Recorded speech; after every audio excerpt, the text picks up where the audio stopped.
या ओके, हाँ sir thank हो यू रहा है। सोमेरू। या ओके। सो एक काम करना, बीजल एंड सोमेरू, आप दोनों को एज ए को होस्ट मैंने बनाया, तो जो भी अभी ज्वाइन करे ना, तो आप उनको एडमिट करते रहना बीच बीच में, okay. Yes okay sir. Sir. So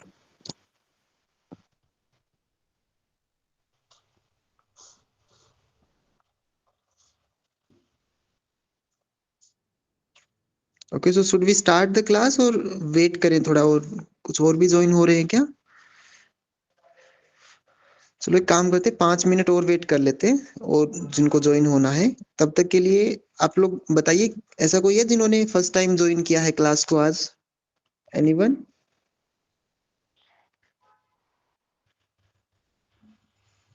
let me ask one by one, okay. Bijal Mehta, yes sir. So आप पहले से ज्वाइन कर रहे हो क्या क्लासेस? सारी क्लासेस अटेंड किए क्या आपने? नहीं सर, वो जितेंद्र सर की अटेंड की थी 2, और आज आपकी फर्स्ट टाइम कर रही हूँ। ओके ओके, सो आपने पहले भी एग्जाम दिया है क्या ये? नहीं सर, फिजिक्स बैकग्राउंड से हो, जियो फिजिक्स से हो? फिजिक्स बैकग्राउंड से सर। ओके, सो प्रिपरेशन आपने स्टार्ट कर दिया है या फिर अभी स्टार्ट करने वाले हो? स्टार्ट करने वाले सर। स्टार्ट करने वाले हो, ओके ओके। सौम्यरूप, हाँ सर।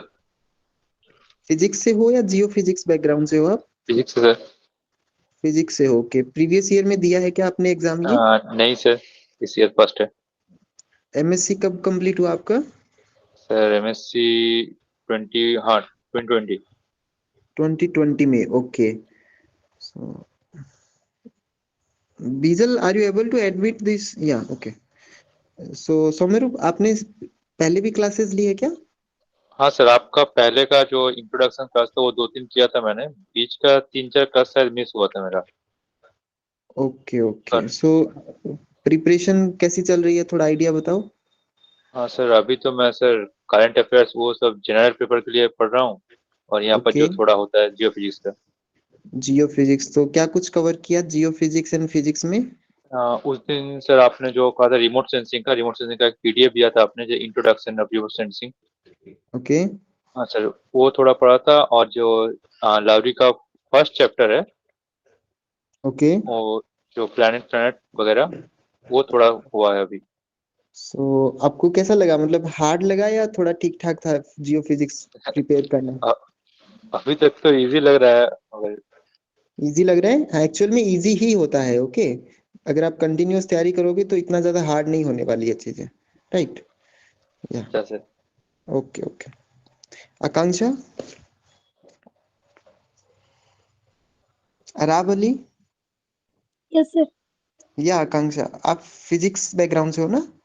ओके, सो यस आपने सर। सारी क्लासेस अटेंड की है क्या प्रीवियस? सर 11 अक्टूबर से की।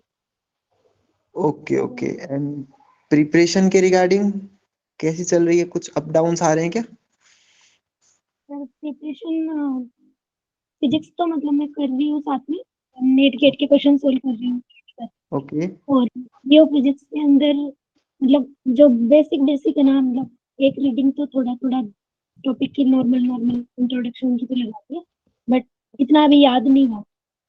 हाँ ओके, याद अभी जरूरी नहीं है, एक बार के लिए तो आप गो थ्रू हो जाओ, आपको ये पता चले ना कि सिलेबस में क्या क्या चीजें हैं।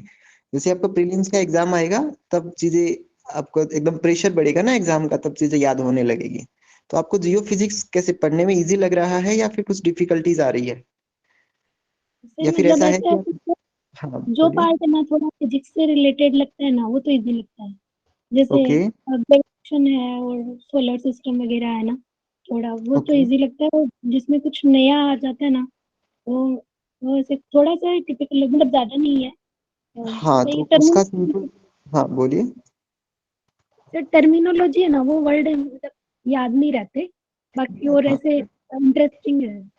हाँ, ओके, सो यहाँ से एक पॉइंट निकल के आया कि जो बंदे फिजिक्स बैकग्राउंड से हैं, उनको जियो फिजिक्स की टर्मिनोलॉजी के अंदर प्रॉब्लम आती है। ये किसी एक पर्टिकुलर स्टूडेंट की बात नहीं है, जितने भी स्टूडेंट तैयारी करते हैं सबके साथ ये दिक्कत आती है, राइट? मैंने जब प्रिपरेशन स्टार्ट की थी तो मेरे साथ भी ये दिक्कत आई थी।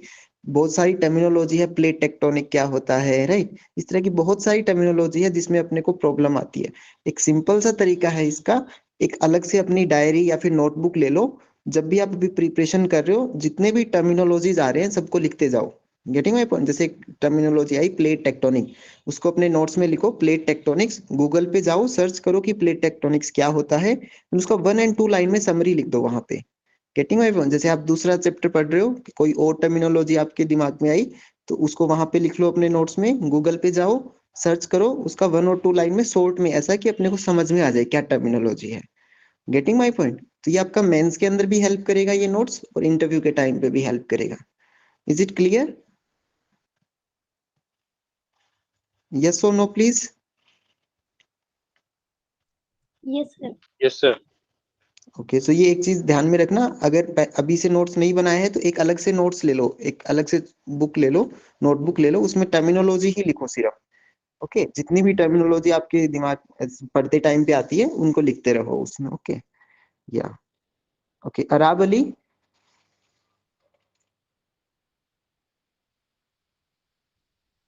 धनश्री, दिव्या ज्योति, यस या धनश्री, आप फिजिक्स से हो, जियो फिजिक्स बैकग्राउंड से हो? फिजिक्स फिजिक्स से से हो, sir. Okay. So previous year में आपने एग्जाम दिया है क्या? No sir. फर्स्ट टाइम है ये आपका? Okay, classes yes sir. Attend की है पहले? सर कुछ कुछ की थी। ओके, सो आप फिजिक्स बैकग्राउंड से हो, तो जियो फिजिक्स में क्या क्या पढ़ा है अभी तक आपने, क्या कुछ कवर किया है? सर आपने वो रिमोट सेंसिंग का बोला था वो पढ़ा है। उससे पहले का? नहीं उससे पहले नहीं क्लियर। Okay okay. सो कैसा लग रहा है आपको जियो फिजिक्स पढ़ने में? टिपिकल लग रहा है, नॉर्मल है, हैंडल हो जाता है थोड़ा सा एफर्ट डालने पे? हाँ सर हैंडल हो जाता है और इंटरेस्टिंग है। इंटरेस्टिंग है, ओके। पहली बार पढ़ने में समझ में नहीं आए तो उसको दोबारा से पढ़ो ना, तो समझ में आएगी चीजें, राइट? So yes sir. ये इस तरह का सेशन एक हम सैटरडे को करेंगे, जिसमें जितने भी आप लोग ज्वाइन होंगे सबसे मैं प्रिपरेशन के रिगार्डिंग जो भी आपकी दिक्कत आ रही है वो डाउट हम क्लियर करेंगे। तो ये सेशन अपन सैटरडे के लिए रखते हैं, ओके? तो ट्राई करना कि मोस्ट ऑफ स्टूडेंट ज्वाइन हो जाओ, जो भी आपके डाउट हो, क्यूरीज हो प्रिपरेशन के रिगार्डिंग, राइट? जो भी दिक्कत आ रही है वो अपन सैटरडे को सोल्व करने की कोशिश करेंगे। आज की क्लास में बेसिकली हम जो आपका जियो फिजिकल मेथड है, अभी तक अपन ने ग्रेविटी मेथड किया है, मैग्नेटिक मेथड कंप्लीट कर लिया, देन पवन सर ने आपको साइस्मिक मेथड करवाया है, एक दो टॉपिक बचा हुआ है वो आपको नेक्स्ट क्लास में करवा देंगे सर। उसके अलावा प्रीवियस क्लास में अपन ने रिमोट सेंसिंग के बारे में डिस्कस किया था। आज की जो क्लास है वो होगा electrical and electromagnetic methods in the geophysics, right? So ये आपका प्रीलिम्स का टॉपिक नंबर 4 के अंदर है, जियो फिजिकल जो प्रोस्पेक्टिंग से रिलेटेड जो टॉपिक है वहां से है। मेंस के अंदर भी आपका ये पूरा सिलेबस है कि आपका जो पेपर 1, पेपर 2, पेपर 3 होता है मेंस के अंदर, तो पेपर 2 के अंदर पार्ट ए का ये है इलेक्ट्रिकल एंड इलेक्ट्रोमैग्नेटिक मेथड, तो वहां से 10-10 मार्क्स के क्वेश्चंस बनते हैं, ओके? सो आज की क्लास में मैं आपको एक फ्लेवर दूंगा, थोड़ा आइडिया बता दूंगा कि इलेक्ट्रिकल मेथड ये है, इलेक्ट्रोमैग्नेटिक मेथड ये है, इनका बेसिक प्रिंसिपल्स ऐसा कुछ है, एंड देन इस टाइप के क्वेश्चंस आपके प्रीवियस ईयर्स में आए हुए हैं, इस टाइप के क्वेश्चंस बनते हैं। सो आपको एक आइडिया लग जाएगा, राइट? और सैटरडे तक कोशिश करना, आपके पास 3 to 4 डेज रहेंगे, इन सब मेथड्स को पढ़ना अच्छे से। जो भी बुक आपको अच्छी लगे, टेलफोर्ड से पढ़ लो, विलियम लोरी से पढ़ लो, कैरी ब्रुक से पढ़ लो, और अगर कोई अच्छा रिसोर्सेज है आपके पास तो वहां से पढ़ो, एंड देन सैटरडे को अपन डाउट सेशन रखेंगे, okay? Is it clear? Yes sir. Yes. Okay, so now I'm going to share my screen, okay?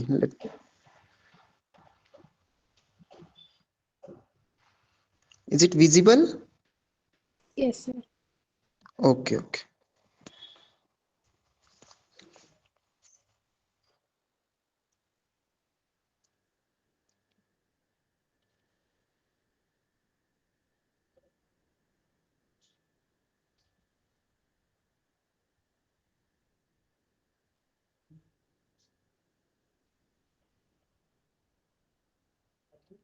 So, आपको स्क्रीन अच्छे से दिखाई दे रही है क्या? मतलब जो लिखा हुआ है आप इजीली रीड कर पा रहे हो क्या चीजों को?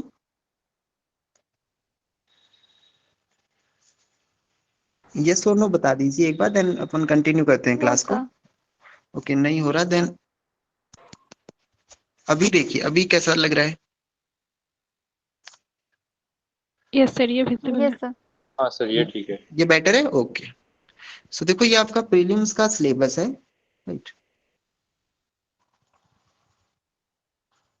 ये आपका प्रीलिम्स का सिलेबस है जियो फिजिक्स का। ये 1 2 3 टॉपिक्स है, ये अपन देखेंगे बाद में।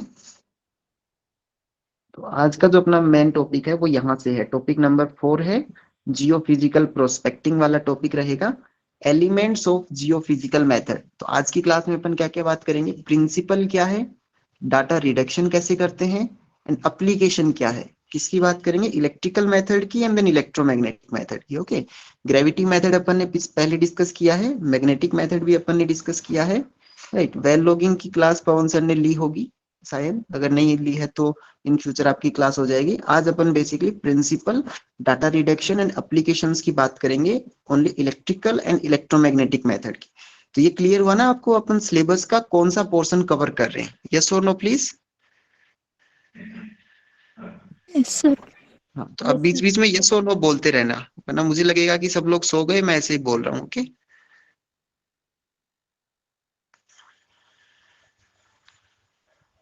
सो ये देखो आप, ये अपना मेंस का सिलेबस है, डिस्क्रिप्टिव टाइप पेपर 1 है,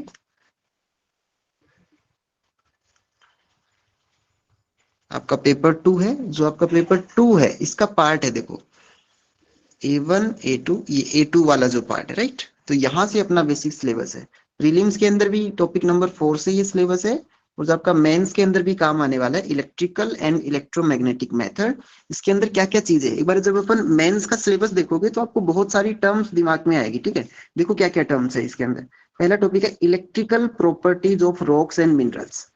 अर्थ के अंदर जितने भी रॉक्स है, जितने भी मिनरल्स अर्थ के अंदर एग्जिस्ट करते हैं, सबकी इलेक्ट्रिकल प्रॉपर्टी कैसी है उसकी बात करेंगे अपन। इलेक्ट्रिकल प्रॉपर्टी का क्या मतलब हुआ, इलेक्ट्रिकल का मतलब हुआ कि वो कंडक्टिंग है या फिर इंसुलेटिंग है या फिर सेमी कंडक्टर है, किस तरह की प्रॉपर्टी वो शो कर रहा है।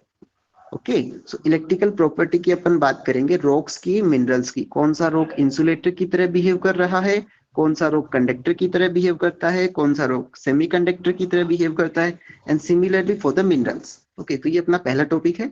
उसके बाद में concepts and assumptions of horizontally stratified earth. जो अर्थ है, अपन इलेक्ट्रिकल मेथड की जब भी बात करेंगे तो कुछ एज्यूम्शंस मान के चलेंगे। वो क्या एज्यूम्शन है कि जो अर्थ है वो एक हॉरिजॉन्टली स्ट्रेटिफाइड अर्थ है।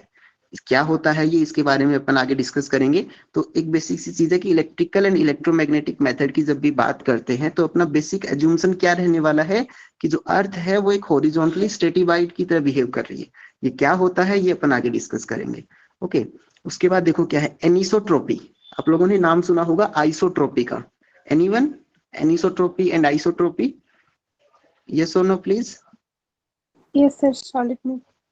कोई बताएगा क्या होता है isotropy and anisotropy, what is the difference between them.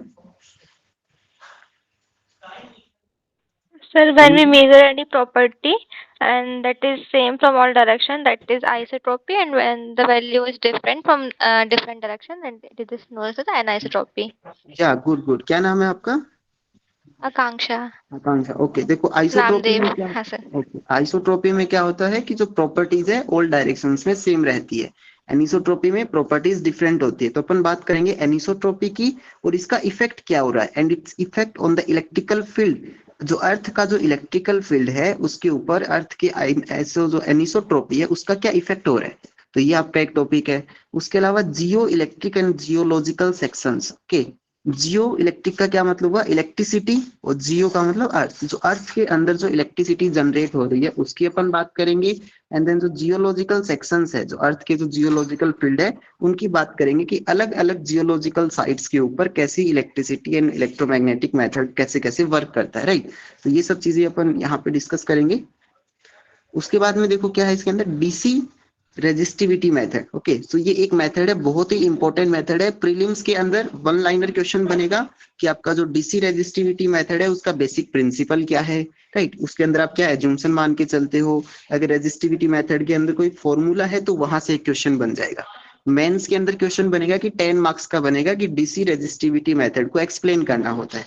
Okay, सो आपका ये एक मेथड है। दिमाग में आपको बेसिकली मैं आपको ये सिलेबस क्यों बता रहा हूँ यहाँ पे, ताकि ये जो टर्मिनोलॉजी है वो आपके माइंड में फिट हो जाए। इससे क्या होगा, जब भी अपन अभी थोड़ी देर में जो बुक को रिव्यू करेंगे विलियम लोरी टेलफोर्ड को, तो आपको एक दिमाग में आएगा कि हाँ ये टॉपिक अपने सिलेबस का है तो ये इंपॉर्टेंट है। Okay, getting my point? Yes sir. Okay, so DC resistivity method है। उसके बाद में है concept of natural electrical field. जो अर्थ का जो नेचुरल इलेक्ट्रिक फील्ड है उसका कंसेप्ट क्या है, उसका ओरिजिन कहाँ से हुआ है, उसकी अपन बात करेंगे। देन उसके बाद में वेरियस इलेक्ट्रोड कॉन्फ़िगरेशंस। जब अर्थ का जो इलेक्ट्रिकल जो मेथड अपन काम में लेंगे तो बेसिकली अपन इलेक्ट्रोड काम में लेंगे। ओके, सो इलेक्ट्रोड का कॉन्फ़िगरेशन जब चेंज करेंगे तो क्या क्या प्रॉपर्टी चेंज हो रही है, तो इसकी अपन बात करेंगे कि वेरियस इलेक्ट्रोड कॉन्फ़िगरेशंस कौन से हैं। अप्रोक्सीमेट 4 और 5 कॉन्फ़िगरेशन है जो अपन यूज में लेंगे, तो उसकी अपन यहाँ पे बात करेंगे। उसके बाद में है profiling and sounding, VES, vertical electric sounding. ये एक मेथड होता है इलेक्ट्रिकल फील्ड के सर्वे के अंदर, तो इसकी अपन बात करेंगे VES, वर्टिकल इलेक्ट्रिक साउंडिंग, जिसको प्रोफाइलिंग एंड साउंडिंग से भी आप बोल सकते हो। फिर उसके बाद अपन बात करेंगे टाइप्स ऑफ साउंडिंग कर्व। जब का ये जो वर्टिकल इलेक्ट्रिक साउंडिंग बना उसके अंदर जो कर्व जो बनेगा वो किस टाइप का बन रहा है, देन उसकी बात करेंगे अपन। देन इक्विवेलेंस एंड सेपरेशन, ये दो कंसेप्ट है, इंपॉर्टेंट कंसेप्ट है। प्रीलिम्स के अंदर 1 लाइनर क्वेश्चन बन सकता है, मेंस के अंदर 10 मार्क्स का क्वेश्चन बन सकता है इस इक्विवेलेंस एंड सेपरेशन के ऊपर, right. Concept of electrical resistivity tomography. जो आपका टोमोग्राफी का मतलब पता है क्या किसी को? एनीवन? हेलो, एनीवन कोई बताएगा टोमोग्राफी क्या होता है? It's a vertical depth section से tomography में। क्या बताया आपने? Vertical depth section of the earth tomography। Okay, That other means one deep। या कोई और बताएगा?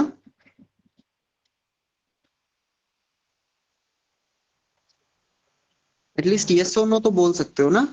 Sir, is it Sir, related to the body parts, X-ray something? Medical good. Term में यूज करते हैं इसको ओके, शायद। या टोमोग्राफी। हाँ, टोमोग्राफी का मतलब होता है कि किसी भी ऑब्जेक्ट का looking 3D picture inside the body.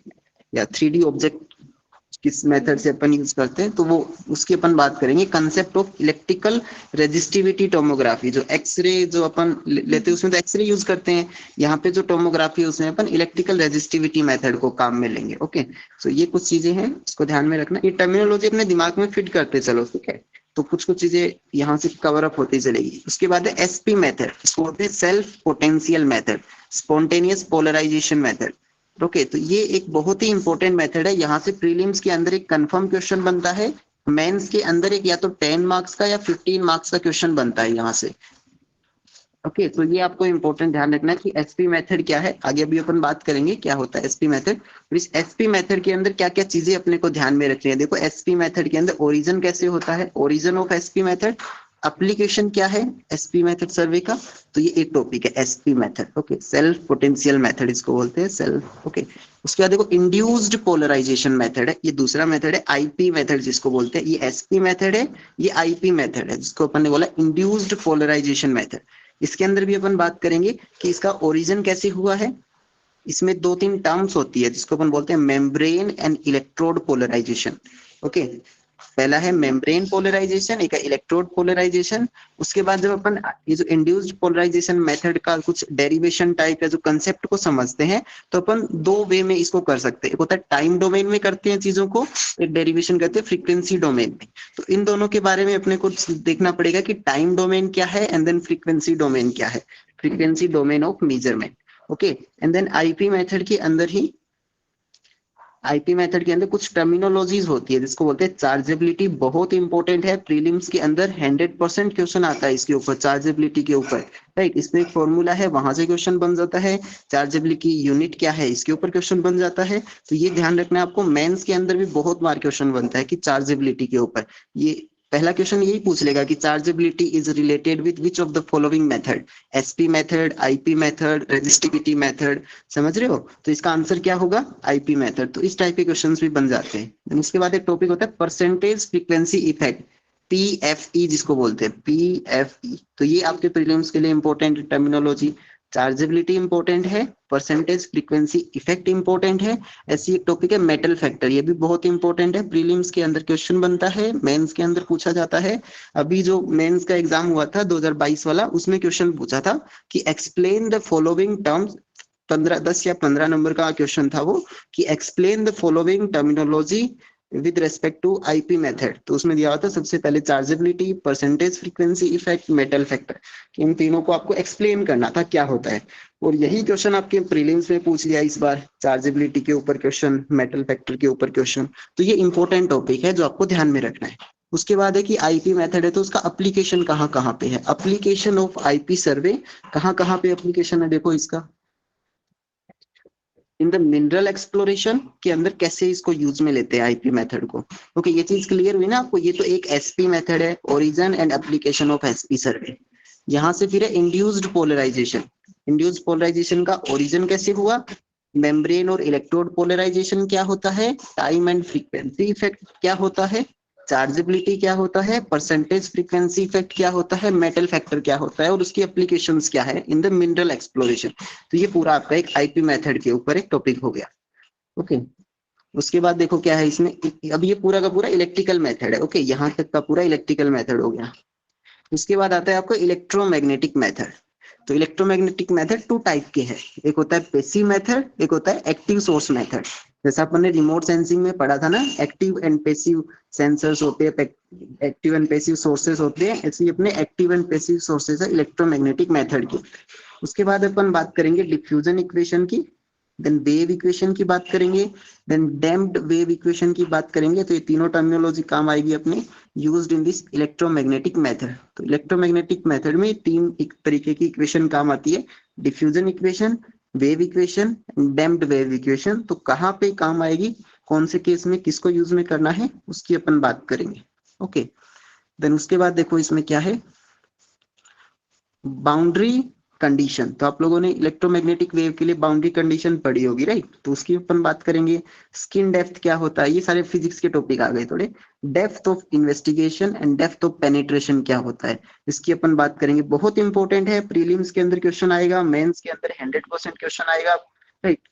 Electromagnetic boundary condition पे क्वेश्चन आ जाएगा, स्किन डेप्थ पे क्वेश्चन तो हर बार आता है, ये है 100% चांस। इसको आप अगर 200% बोलोगे तो भी कोई दिक्कत नहीं है। स्किन डेप्थ पे प्रीलिम्स में क्वेश्चन आएगा, मेंस के अंदर क्वेश्चन आएगा, हो सके तो आपसे इंटरव्यू में भी पूछा जाएगा। स्किन डेप्थ इंटरव्यू में पूछेगा कि what is the difference between skin depth, depth of investigation and depth of penetration. तो आप इस टॉपिक को अच्छे से कवर करोगे तो इन तीनों चीजों को रिलेट करने की कोशिश करना कि स्किन डेप्थ में, डेप्थ ऑफ इन्वेस्टिगेशन में एंड डेप्थ ऑफ पेनिट्रेशन में क्या डिफरेंस है। अंदर इलेक्ट्रोमैग्नेटिक बाउंड्री कंडीशन पे प्रीलिम्स में क्वेश्चन बन सकता है, मेंस के अंदर क्वेश्चन बनेगा 10 मार्क्स में, explain the boundary condition used in electromagnetic method. Okay, then उसके बाद देखो इसमें क्या है, उसके बाद है एम्पलीट्यूड एंड फेज रिलेशन। क्योंकि इलेक्ट्रोमैग्नेटिक मेथड की बात कर रहे हैं तो अपन इलेक्ट्रोमैग्नेटिक वेव की बात करेंगे। अब वेव है तो वेव के अंदर एम्पलीट्यूड होगा, वेव का कुछ फेज रिलेशन होगा, तो उसकी बात करेंगे। अब फेज है वो उसका रियल कंपोनेंट भी हो सकता है, इमेजिनरी कंपोनेंट भी हो सकता है। एक बहुत इंपॉर्टेंट कंसेप्ट है इलेक्ट्रिकल पोलराइजेशन का, इलिप्टिकल पोलराइजेशन, उसकी बात अपन करेंगे। Then we will talk about principles of electromagnetic prospecting। तो कौन से मेथड्स हैं जो इलेक्ट्रोमैग्नेटिक मेथड के अंदर अपन काम में लेते हैं। इलेक्ट्रिकल मेथड में तो अपन एसपी मेथड काम में लेते हैं, आईपी मेथड काम में लेते हैं, रेजिस्टिविटी मेथड काम में लेते हैं। इसी तरह से अपन इलेक्ट्रोमैग्नेटिक मेथड में कौन से मेथड्स को काम में लेते हैं, तो उसकी अगर अपन बात देखें तो एक तो होता है डिप एंगल एक मेथड है। Similarly Turam is another method, moving source receiver method, जिसको आप हॉरिजॉन्टल लूप मेथड बोलते हो, इसी को सिलिंग्राम मेथड भी बोलते हैं। तो ये एक मेथड है, यहाँ से प्रीलिम्स का क्वेश्चन बनेगा।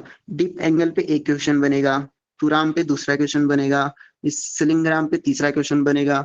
मेंस के अंदर 10 मार्क्स का क्वेश्चन बनेगा, explain this dip angle method, explain Turam method, explain this horizontal loop Slingram method. ये सारे क्वेश्चन प्रीवियस ईयर में आए हुए हैं। मेंस का जब आप पेपर देखोगे then you will find out that yeah these questions are coming in the previous years। okay, then similarly there is a method known as F magnetic method, audio frequency magnetic method करके कुछ होता है। then VLF method very low frequency method होता है, right।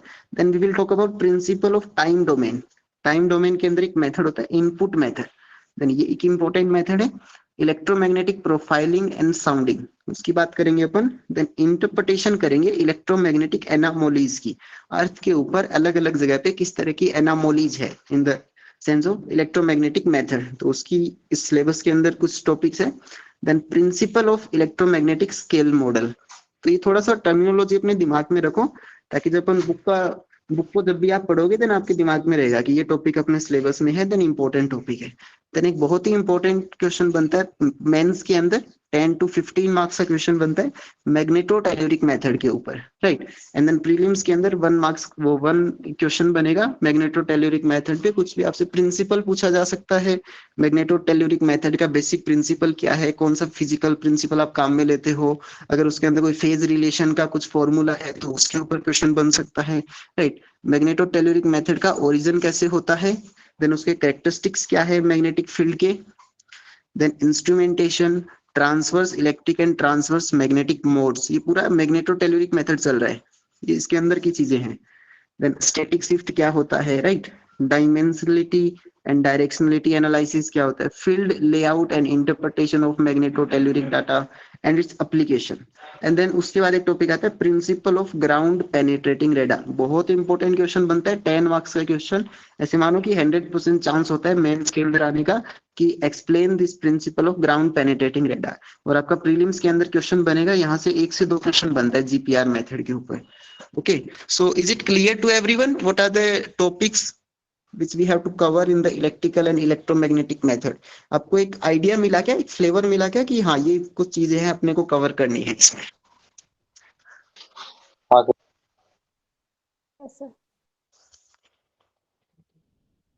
सिर्फ 2 students का जवाब आया, बाकी सब लोगों को समझ में नहीं आया क्या? Yes sir. Yes sir. Yes, sir.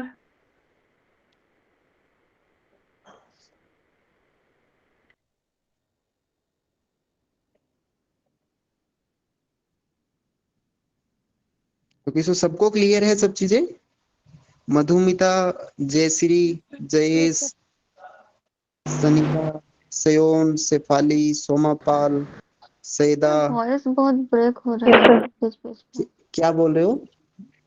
Sir voice break हो रहा है बीच बीच में। वॉइस ब्रेक हो रहा है, किसी और के साथ भी दिक्कत आ रही है क्या? नहीं sir. No sir. Okay so हाँ, आप देखो आपकी साइड से ही कोई प्रॉब्लम होगा। Okay, any doubt? सो अगर किसी को डाउट है यू कैन आस्क। समझ में आया ना आपको इलेक्ट्रिकल एंड इलेक्ट्रोमैग्नेटिक मेथड में कौन से टॉपिक्स हैं, प्रीलिम्स में कहाँ से क्वेश्चन बन सकते हैं, मेंस के अंदर कहाँ से क्वेश्चन बन सकते हैं। इलेक्ट्रिकल मेथड के अंदर रेजिस्टिविटी एक मेथड होता है, राइट, एंड देन एसपी एक मेथड होता है, आईपी एक मेथड होता है। इसी तरह से इलेक्ट्रोमैग्नेटिक मेथड के अंदर तुराम मेथड होता है, डिपेंगल मेथड होता है, सिलिंग्राम मेथड होता है। Is it clear to everyone? Can we start the book review? Yes sir. Yes, sir. Ji sir. Okay,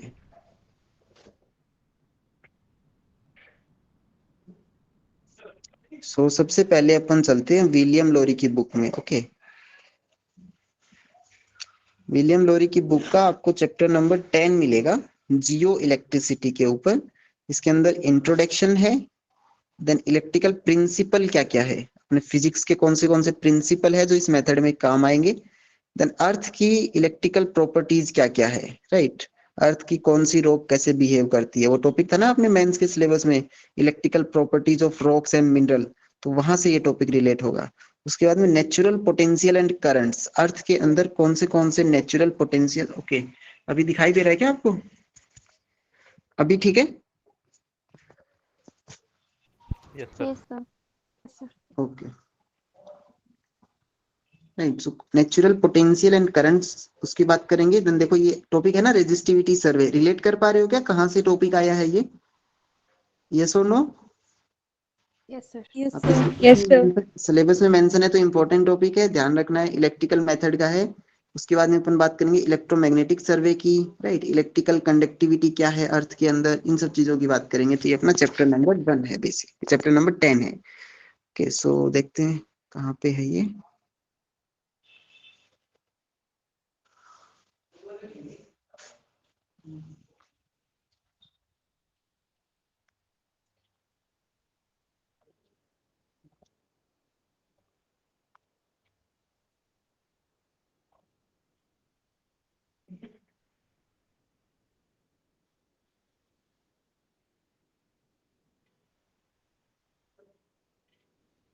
okay, देखो आपके मेंस के लिए मैं एक चीज बता देता हूँ आपको।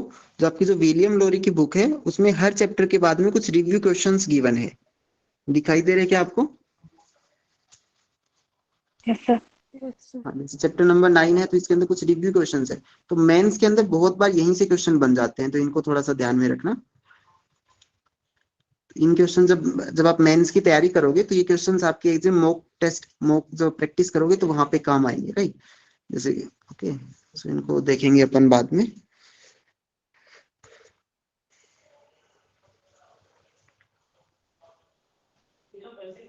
सो ये अपना चैप्टर नंबर 10 है, जियो इलेक्ट्रिसिटी। ओके, सो इसकी अपन अभी बात करेंगे। थोड़ा सा पानी पी ले क्या आप लोग भी? 2 मिनट थोड़ा सा कुछ करो, मैं पानी पी लेता हूँ इतने।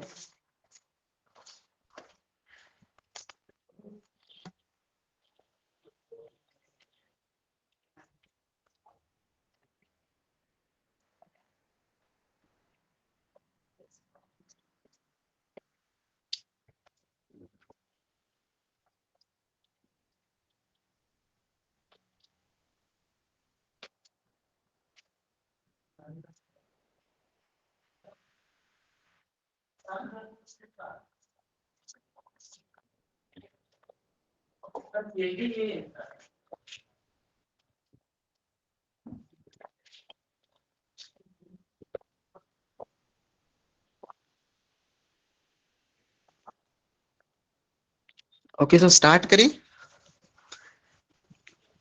यस और no please. Yes, sir. Okay, so अभी देखो क्या है इसके अंदर। अपन इलेक्ट्रिकल प्रॉपर्टीज की बात करने वाले हैं, इलेक्ट्रिकल एंड मैग्नेटिक प्रॉपर्टीज की। ओके, सो एक बार थोड़ा सा चैप्टर का रिव्यू देखो क्या है इसके अंदर। इलेक्ट्रिकल प्रिंसिपल्स है यहाँ पे, ये आप लोगों ने देखा ना कुलाम्स लॉ का अपना बेसिक प्रिंसिपल, तो यही यूज होने वाला है इसके अंदर, कुलाम्स लॉ। तो इन सब की अपन बात करेंगे। Okay, so let's start.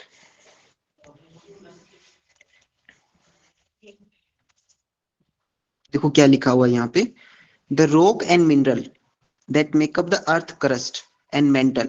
अर्थ की क्रस्ट के अंदर एंड अर्थ के मेंटल के अंदर, जो आपने सिस्मोलॉजी वाला चैप्टर जिन्होंने पढ़ा है उनको पता होगा कि अर्थ जो है उसको अपन ने डिफरेंट लेयर्स में डिवाइड कर रखा है। अर्थ को अपन ने 4 लेयर्स में डिवाइड किया है। ऊपर ही ऊपर की जो लेयर है उसको अपन ने क्रस्ट बोला है, देन उसके बाद में एक मेंटल होता है, देन आउटर कोर होता है, देन इनर कोर होता है। पता है क्या सबको? यस और नो प्लीज। Yes, sir. हाँ, तो जो अर्थ की हाँ क्या बोल रहे हैं, अर्थ की जो क्रस्ट है और जो मेंटल है उसमें जो आपकी रॉक्स एंड मिनरल्स है वो क्या शो कर रहे हैं, वो इलेक्ट्रिकल प्रॉपर्टीज शो करते हो, और इलेक्ट्रिकल प्रॉपर्टीज भी वेरिएबल इलेक्ट्रिकल प्रॉपर्टी शो करते हैं। This characteristics is made use of in important method of सर्वे। तो अपना जो इलेक्ट्रोमैग्नेटिक, ये जो इलेक्ट्रिकल एंड इलेक्ट्रोमैग्नेटिक मेथड अपन कर पा रहे हैं इस अपने अर्थ के ऊपर, उसका बेसिक रीजन क्या है? उसका रीजन ये है कि जो अर्थ की क्रस्ट और अर्थ की जो मेंटल है उसके अंदर जो रॉक एंड मिनरल है उनकी वेरिएबल इलेक्ट्रिकल प्रॉपर्टीज है, एग्जिस्ट करती है। अगर वेरिएबल इलेक्ट्रिकल प्रॉपर्टीज नहीं होती तो अपन ये सर्वे नहीं कर पाते। Getting my point? तो ये एक इंपॉर्टेंट चीज आप ध्यान में रखना। उसके बाद में एक तो नेचुरल होता है और एक इंड्यूस्ड इलेक्ट्रिक करंट होता है, राइट? एक तो अर्थ के अंदर एक तो नेचुरल करंट जनरेट होती है, एक अपन अर्थ के अंदर एक करंट जनरेट करवाते हैं किसी इंस्ट्रूमेंट के थ्रू, तो उसको अपन इंड्यूस्ड इलेक्ट्रिकल करंट बोलते हैं, राइट? सो ये जो चीज है वो अपना पैटर्न में काम आएगा, इलेक्ट्रिकल सर्वे के अंदर काम आएगी ये चीजें। तो ये थोड़ा सा आप लोग बुक को बस स्टडी करना, then you will get an idea. उसके देखो क्या लिखा हुआ है इसमें।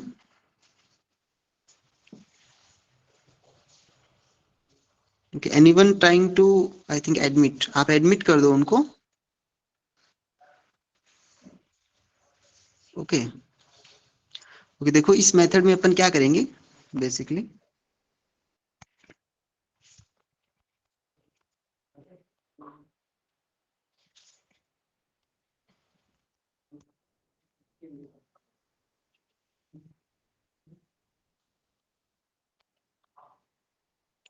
Let me give 1 second.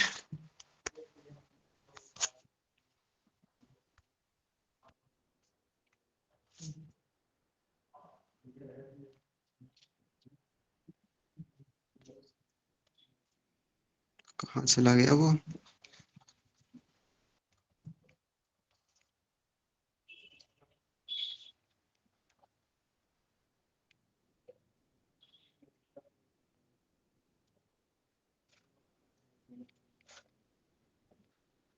यहाँ पे है, राइट। अब देखो क्या है इसके अंदर।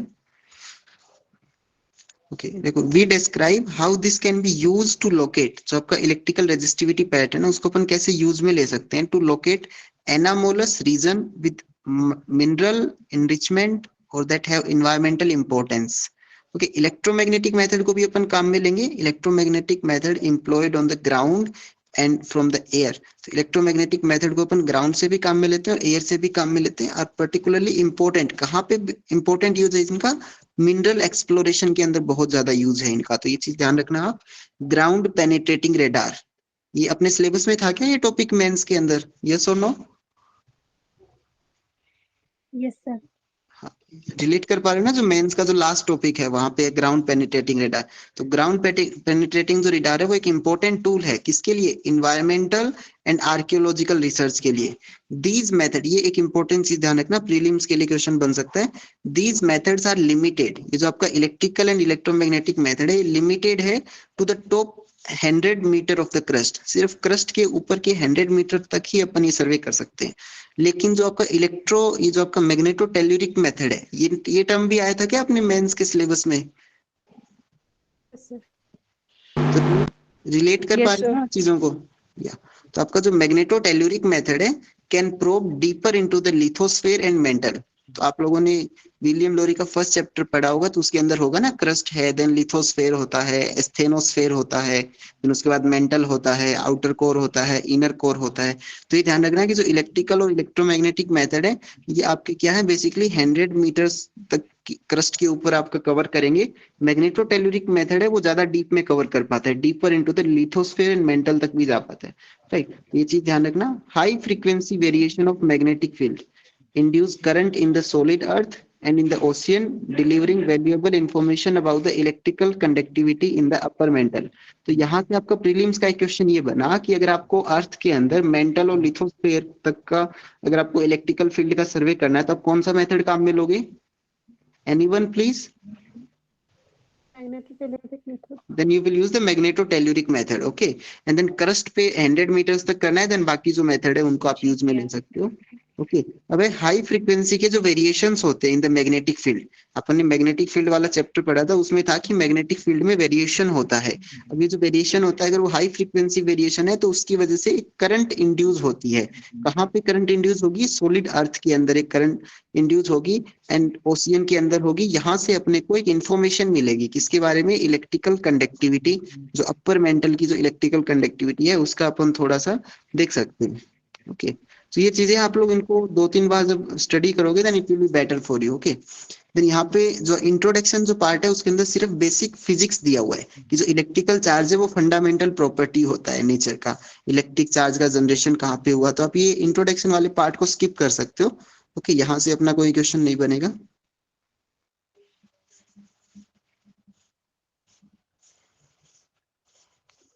यहाँ से अपना मेन जो क्वेश्चन बनेगा वो यहाँ से बनेगा, इलेक्ट्रिकल प्रिंसिपल्स के ऊपर, ओके। सो विलियम लोरी के अंदर इंट्रोडक्शन आप सिर्फ इसलिए पढ़ सकते हो कि थोड़ा सा इंटरेस्ट आए उसके अंदर चैप्टर को पढ़ने में, तो पढ़ लेना। बाकी प्रीलिम्स और मेंस के लिए इतना इंपॉर्टेंट नहीं है वो। अपना मेन टॉपिक स्टार्ट होता है इलेक्ट्रिकल प्रिंसिपल 10.2 से। तो अपना इलेक्ट्रिकल प्रिंसिपल देखो, इलेक्ट्रिसिटी का जनरेशन हो रहा है तो इलेक्ट्रिसिटी चार्जेस की वजह से जनरेट होती है, और चार्ज का एक बेसिक लॉ कौन सा है? Coulomb's law. तो सबसे पहली बात अपन यहाँ पे किसकी बात करेंगे? कुलाम्स लॉ की बात करेंगे। कुलाम्स लॉ के अंदर क्या अट्रैक्शन हो सकता है, रिपल्सन हो सकता है बिटवीन टू चार्ज स्फीयर्स, और वो किसके प्रोपोर्शनल है? Product of the individual electric charge के, एंड इनवर्सली प्रोपोर्शनल है to the square of the distance के। तो ये तो एकदम बेसिक सा फिजिकल प्रिंसिपल है, फिजिक्स एकदम इजी चीजें हैं। फोर्स का फॉर्मूला है ये आपको पता है, राइट। Q1 Q2 चार्जेस है, उनके बीच में सेपरेशन है, K क्या है? Proportionality constant, inverse square law को फॉलो करता है, लाइक जिस तरह से आपका ग्रेविटेशनल लॉ फॉलो करता है उसी टाइप से। तो ये चीजें देख लेना। बट यहाँ पे इंपॉर्टेंट चीज देखो यहाँ पे है कि जो ग्रेविटेशनल फोर्स होता है वो ऑलवेज एट्रैक्टिव होता है। ये एक इंपॉर्टेंस ध्यान रखना, प्रीलिम्स का क्वेश्चन यहाँ से बन सकता है कि जो ग्रेविटेशनल फोर्स है वो अट्रैक्टिव होता है ऑलवेज, जबकि जो इलेक्ट्रिसिटी है वो अट्रैक्टिव भी हो सकता है एंड देन रिपल्सिव भी हो सकता है। किस पे डिपेंड करेगा? वो डिपेंड करेगा कि चार्जेस का नेचर कैसा है, अपोजिट चार्जेस है या फिर सेम चार्जेस है, तो उनके ऊपर डिपेंड करेगा कि वो अट्रैक्टिव है या रिपल्सिव है। बट जो आपका ग्रेविटेशनल फोर्स है वो हमेशा कैसा होगा? अट्रैक्टिव होगा। तो ये चीजें ध्यान में रखना। उसके बाद में देखना कि in the law of gravitation the unit of mass, distance and force, इसको छोड़ो।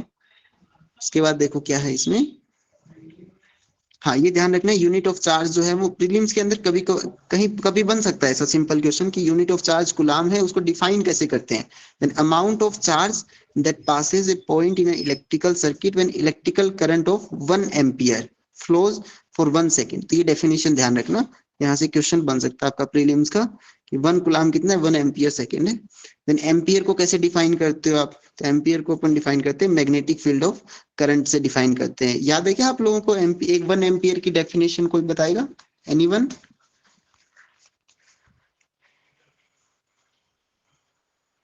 हेलो, आवाज आ रही है क्या? यस सर, आ रही है आवाज तो। पता है किसी को 1 एम्पियर की definition? Anyone?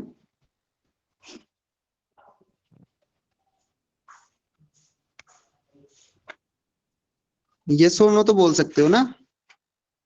Yes, sir. Sir 1 coulomb charge जब 1 सेकेंड टाइम में 1 मीटर स्क्वायर रेडियल एरिया के अंदर जब जाता है तो। और कोई बताओ other one?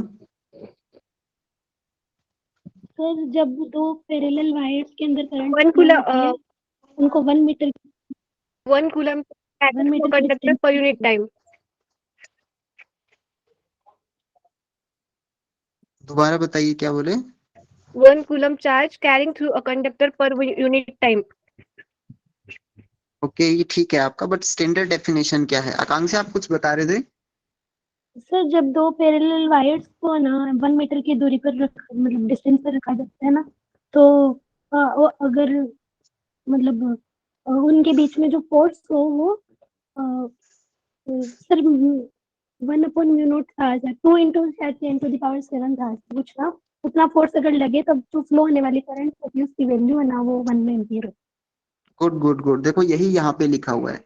When a current, देखो यहाँ पे 1 एम्पियर की डेफिनेशन आपको गिवन है।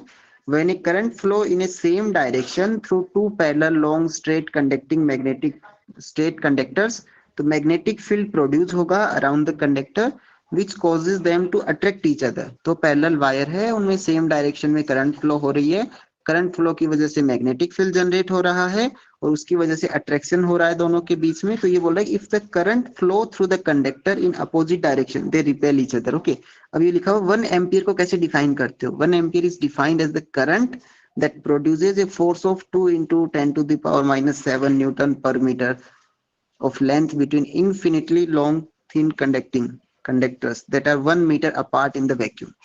So clear हुआ सबको 1 एम्पियर की डेफिनेशन क्या है? Yes or no please? Yes sir. तो यहाँ पे 1 एम्पियर की डेफिनेशन लिखी हुई है। प्रीलिम्स का क्वेश्चन ये बन सकता है, अगर बेसिक फिजिक्स से बनता है तो दो कंडक्टिंग वायर है, अगर करंट पैरेलल में फ्लो हो रही है तो अट्रैक्शन होगा या रिपल्सन होगा। दो कंडक्टिंग वायर है, करंट अपोजिट डायरेक्शन में फ्लो हो रही है, देन क्या होगा? अट्रैक्शन होगा या रिपल्सन होगा। ओके, उसके बाद देखो क्या है इसमें, कूलाम की वैल्यू ध्यान रख लेना, फॉर्मूला ध्यान में रख लेना। एप्सिलॉन 0 क्या है? परमिटिविटी कांस्टेंट है, इसको आप इलेक्ट्रिकल कांस्टेंट भी बोलते हो। इसकी वैल्यू ध्यान रखना, प्रीलिम्स के अंदर बन सकता है इसका, ये पूछ सकता है, यूनिट पूछ सकता है इसकी, राइट? 8.85 ये चीजें ध्यान रखना। देन उसके बाद देखो क्या है कि इलेक्ट्रॉन जो है उसके ऊपर चार्ज कितना होता है? -1.6 10⁻⁹ कूलाम होता है। एक proton in the nucleus of atom, proton पे पॉजिटिव चार्ज होता है। Normally an atom contain as many electron, ये क्वेश्चन बनेगा प्रीलिम्स का, एक अच्छा क्वेश्चन है देखो, as many electron as it has proton in its nucleus and it's electrically neutral. ये चीज ध्यान रखना, एटम जो होता है वो इलेक्ट्रिकली न्यूट्रल होता है। क्यों होता है? क्योंकि उसमें जितने इलेक्ट्रॉन्स है, जितने नेगेटिव चार्जेस है, उतने ही उसमें प्रोटॉन्स है, पॉजिटिव चार्जेस है। तो ये एटम जो होता है वो इलेक्ट्रिकली न्यूट्रल होता है, ये चीज ध्यान रखना। ओके, फिर देखो यहाँ से कंडक्टर की डेफिनेशन बन सकती है आपके पास, in metal some electrons are only loosely bound. तो ये ध्यान रखना कि जो मेटल्स है, जो कंडक्टर्स है, उनमें जो इलेक्ट्रॉन्स होते हैं वो लूजली बाउंड होते हैं, and then they can move with relative ease, easily move कर सकते हैं थ्रू द मटेरियल। तो ऐसे मटेरियल को अपन बोलेंगे कंडक्टर। कौन से हैं? कॉपर हो सकता है, सिल्वर हो सकता है, गुड कंडक्टर है। इंसुलेटर में क्या होगा? इलेक्ट्रॉन टाइटली बाउंड होंगे, ये ध्यान रखना। इलेक्ट्रॉन कैसा होगा? टाइटली बाउंड होगा to the atom. For example glass हो गया, रबड़ हो गया, ड्राई वुड हो गया, टिपिकल इंसुलेटर हो गया। तो प्रीलिम्स का क्वेश्चन बनेगा, एक तरफ आपको यहाँ पे दिया होगा पार्ट ए एंड बी, यहाँ पे लिखा होगा कंडक्टर, इंसुलेटर, सेमीकंडक्टर, देन यहाँ पे कुछ वो दिए होंगे एग्जांपल्स, एंड क्वेश्चन आएगा इन सबको मैचिंग करने का क्वेश्चन आएगा। तो इस टाइप का क्वेश्चन ध्यान रखना कि इंसुलेटर के एग्जांपल्स क्या है, कंडक्टर के एग्जांपल्स क्या है, एंड देन सेमीकंडक्टर के एग्जांपल्स क्या है। ओके, देन यहाँ पे आपको इलेक्ट्रिक करंट क्या होती है? फ्लो ऑफ चार्ज को आप इलेक्ट्रिक करंट बोल देते हो। ओके, देन ये वैल्यू ध्यान रखना, एक 1 एम्पियर की जो करंट है उसमें कितने इलेक्ट्रॉन्स का फ्लो होता है पर सेकेंड, ये थोड़ा सा ध्यान रख लेना। Okay, then electric field and potentials. अभी बेसिकली अपन क्या बात कर रहे हैं कि जो अपना इलेक्ट्रिकल मेथड है उसमें कौन सा फिजिकल प्रिंसिपल काम आएगा, तो वो फिजिक्स अभी अपन डिस्कस कर रहे हैं। जब अपने को फिजिक्स के बारे में पता चल जाएगा तब अपन उस मेथड को एज ए जियोफिजिसिस्ट के तौर पे फील्ड पे काम करेंगे, राइट। तो उसके अंदर देखो क्या इलेक्ट्रिकल फील्ड एंड पोटेंशियल क्या है? The force exerted on a unit electric charge by another charge q। तो इलेक्ट्रिक फील्ड की डेफिनेशन आप लोगों को पता होगी, ये कुछ फॉर्मूला होता है, इसको ध्यान में रखना, राइट। देन ये कैसे रिलेट होता है? ई जो होता है 1/r² के प्रोपोर्शनल है, इसको ध्यान रखना। इलेक्ट्रिक फील्ड की डायमेंशन ध्यान रखना, न्यूटन पर कूलाम होती है, राइट। ओके, उसके बाद देखो क्या है इसमें,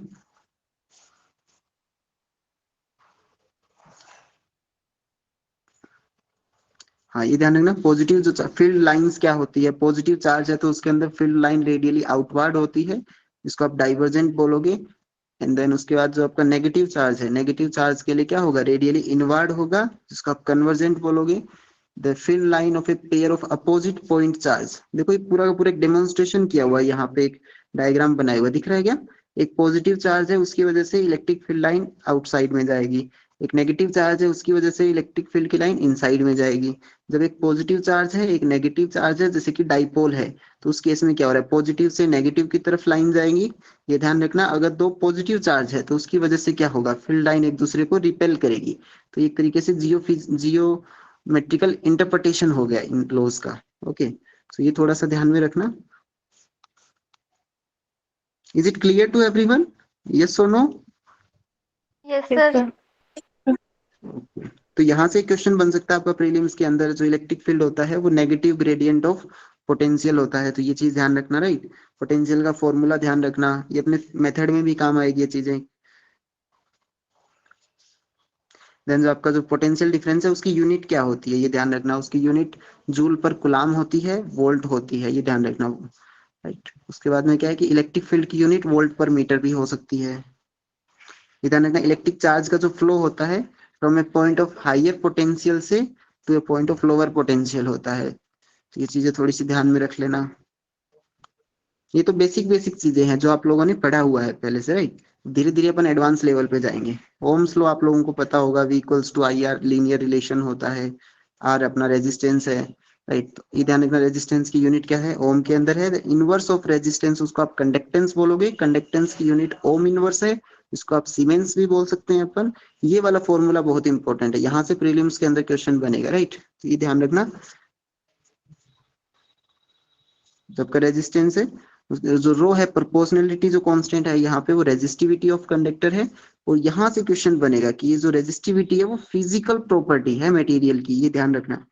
resistivity physical property of material, resistance physical property नहीं है, ये जो आपका रेजिस्टिविटी है वो आपका फिजिकल प्रॉपर्टी है मटेरियल का। इसका मतलब क्या हुआ? Which expresses its ability to oppose a flow of charge. And then inverse जो है आपका रेजिस्टिविटी का वो कंडक्टिविटी होगा। ओके, एंड देन रेजिस्टिविटी की यूनिट क्या है? Ohm metre. कंडक्टिविटी की यूनिट क्या है? सीमेंस पर मीटर। तो ये चीजें ध्यान में रखना, बेसिक चीजें हैं, कभी क्वेश्चन बन सकता है इस पे। उसके बाद ये ध्यान रखना, ओम्स लॉ जो होता है उसी को थोड़ा सा एक्सपांड करके लिखा है इन्होंने, ये वाला रिलेशन काम का है, यहाँ से क्वेश्चन बन सकता है प्रीलिम्स के अंदर, तो इसको थोड़ा सा ध्यान में रखना। करंट डेंसिटी की यूनिट क्या होती है ये ध्यान में रखना। कहाँ आ गए अपन? ठीक है, देखो ये यहाँ पे लिखा हुआ भी है। ओम्स लॉ तो क्या होता है, V इक्वल्स टू IR होता है, राइट। फिर इन्होंने क्या किया, ओम्स लॉ को थोड़ा सा चेंज किया, ऐसा कुछ लिखा इन्होंने, उसके बाद इस फॉर्म में लिखा। तो ये फॉर्म क्यों इंपॉर्टेंट है, ये भी ओम्स लॉ है। लिखा this form is useful for calculating the formula for the resistivity method. Resistivity method की जब अपन बात करेंगे, रेजिस्टिविटी मेथड की जब बात करेंगे तो वहां पे ये फॉर्मूला काम आएगा अपने ओम्स लॉ का। ये वाला जो एक्सप्रेशन है उसको अपन काम में लेंगे इन द इलेक्ट्रिकल सर्वे। उसके बाद देखो टाइप्स ऑफ इलेक्ट्रिकल कंडक्शन, कि ये टॉपिक था क्या आपके मेंस के सिलेबस में? रिलेट कर पा रहे हो क्या चीजों को? Yes, sir. Yes, sir. Hello, yes और नो प्लीज। Yes, sir. एक कोई समझ में आ रहा है क्या, बाकी लोग? Yes, sir. Yes, sir. हाँ सर, थोड़ा थोड़ा आ रहा है। ठीक है, थोड़ा थोड़ा ऊपर से भी जा रहा है क्या? नहीं सर, ये सब ऊपर से नहीं जा रहा है। अच्छा, ओके। देखो उसके बाद क्या है इसके अंदर, टाइप्स ऑफ इलेक्ट्रिकल कंडक्शन, कौन से टाइप्स है। ओके, तो electrical current passes through a material by one of the तीन प्रोसेसेस है, ये ध्यान रखना है इसके लिए। एक मिनट रुकना, क्या हुआ ये? हाँ, तो electrical types of electrical conduction की तीन प्रोसेसेस है। देखो कौन सी प्रोसेसेस हैं, 3 डिफरेंट मेथड्स हैं, electronic, dielectric and electrolytic conduction. ये 3 प्रोसेसेस हैं, तीनों के बीच में डिफरेंस ध्यान में रखना है अपने को। इलेक्ट्रॉनिक, जिसको आप ओमिक कंडक्शन भी बोलते हो, ये आपका मेटल में होता है, क्रिस्टल्स में होता है। डाई इलेक्ट्रिक कंडक्शन जो होता है वो इंसुलेटर में होता है। जो इलेक्ट्रोलाइटिक कंडक्शन होता है वो लिक्विड में होता है। तो ये आपका एक प्रीलिम्स का क्वेश्चन हो गया। प्रीलिम्स में क्वेश्चन क्या होगा, एक तरफ आपको दिया हुआ होगा electronic conduction, dielectric conduction, electrolytic conduction. दूसरी तरफ आपको दिया हुआ होगा metal, insulator and then liquid. तो आपको मैचिंग करना होगा कौन से का कौन सा है, राइट। तो ये चीज ध्यान रखना, इलेक्ट्रोलाइटिक कंडक्शन जो है वो लिक्विड में होगा, इलेक्ट्रॉनिक जो कंडक्शन है वो आपका मेटल एंड क्रिस्टल में होगा, एंड देन जो आपका डाइइलेक्ट्रिक कंडक्शन है वो आपका इंसुलेटर में होगा। Is it clear? ये क्वेश्चन आएगा तो कर दोगे ना प्रीलिम्स में? Yes, sir. Yes. Okay. Yes, sir. उसके बाद देखो क्या, इलेक्ट्रॉनिक जो कंडक्शन है वो आपका एक मेटल की प्रॉपर्टी है, टिपिकल ऑफ मेटल की प्रॉपर्टी है। तो मेटल के अंदर क्या होते हैं, फ्री इलेक्ट्रॉन्स होते हैं, राइट। फिर थोड़ा सा प्रोसेस दिया हुआ है, इसको देख लेना। सेमीकंडक्टर क्या होता है, थोड़ा सा इसको देख लेना। ये सब कर लोगे ना आप लोग? आगे चलें क्या? Yes, sir. हाँ सर, ये सब हो जाएगा। हाँ, ये सब आप लोग देख लेना। ओके, बेसिक चीजें हैं। डाइइलेक्ट्रिक कंडक्शन कैसे होता है, इंसुलेटर में होता है, राइट। इंसुलेटर में कोई इलेक्ट्रॉन, फ्री इलेक्ट्रॉन नहीं होता है। तो यहाँ से क्वेश्चन बनेगा आपका।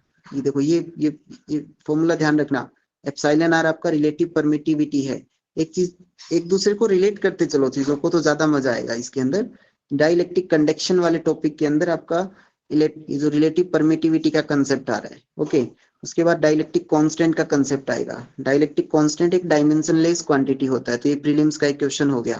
प्रीलिम्स का दूसरा क्वेश्चन हो गया कि जो डाइलेक्ट्रिक कांस्टेंट है उसकी वैल्यू बताओ। एयर के लिए कितनी है, माइका के लिए कितनी है, ग्लास के लिए कितनी है, सैंडस्टोन के लिए कितनी है, ग्रेनाइट के लिए कितनी है, वाटर के लिए कितनी। वाटर वाला बहुत इंपॉर्टेंट है, एक बार आया हुआ भी है प्रीलिम्स के अंदर क्वेश्चन। फॉर वाटर के लिए डाइलेक्ट्रिक कांस्टेंट की वैल्यू कितनी होती है, तो कितनी होती है वैल्यू, 80, याद रखना। ओके,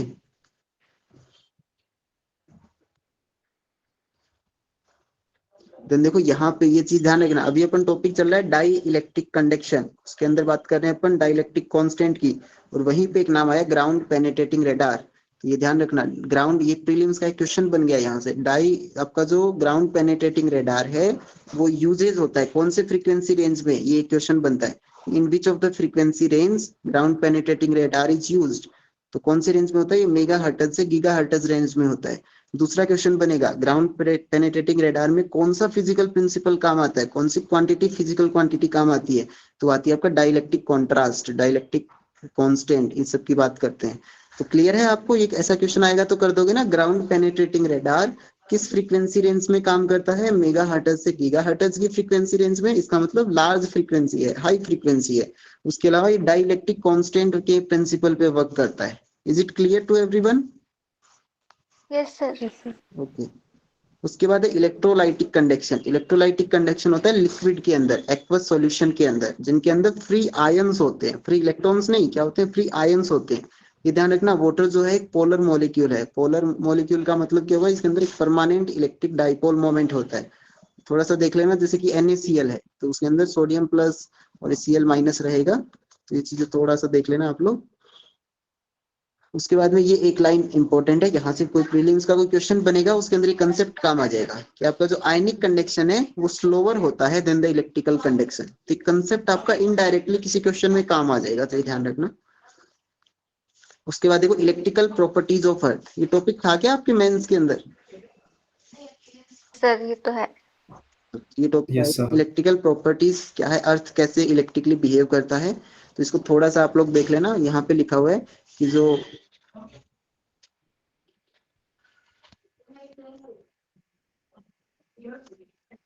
एक मिनट रुको, ये कुछ सही करने दो इसको। अभी साफ दिखाई दे रहा है ना? Yes, sir. ओके। सो देखो इसके अंदर क्या है। अरे यार, एक मिनट रुको, इसको ठीक करते हैं।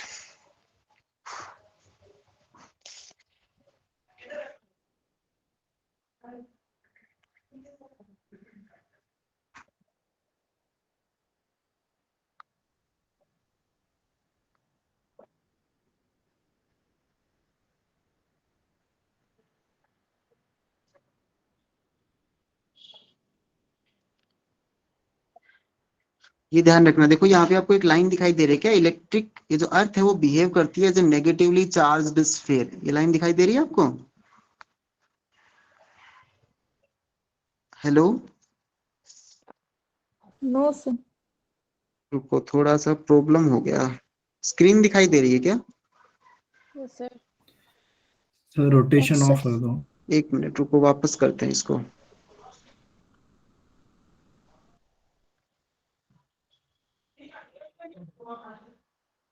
देखो अभी स्क्रीन दिखाई दे रही है क्या?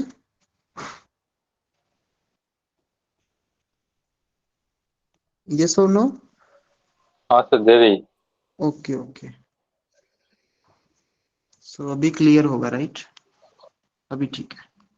देखो आपको एक लाइन दिखाई दे रही होगी यहाँ पे कि जो अर्थ है वो बिहेव करता है जो नेगेटिवली चार्ज्ड स्फीयर। दिखाई दे रही है? तो ये ध्यान रखना, अर्थ की इलेक्ट्रिकल प्रॉपर्टी के बारे में चीज ध्यान रखना। और ये जो इसका जो इलेक्ट्रिक फील्ड है वर्टिकली डाउनवर्ड डायरेक्शन में होता है, अप्रोक्सीमेट 200 वोल्ट पर मीटर के आसपास होता है।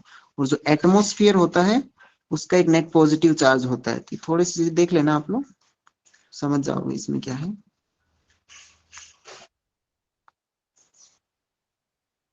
थंडरस्टॉर्म क्यों आता है उसका यहाँ पे रीजन दिया हुआ है, कॉजेज ऑफ लाइटनिंग का रीजन दिया हुआ है क्यों होता है, ये थोड़ा सा देख लेना आप लोग।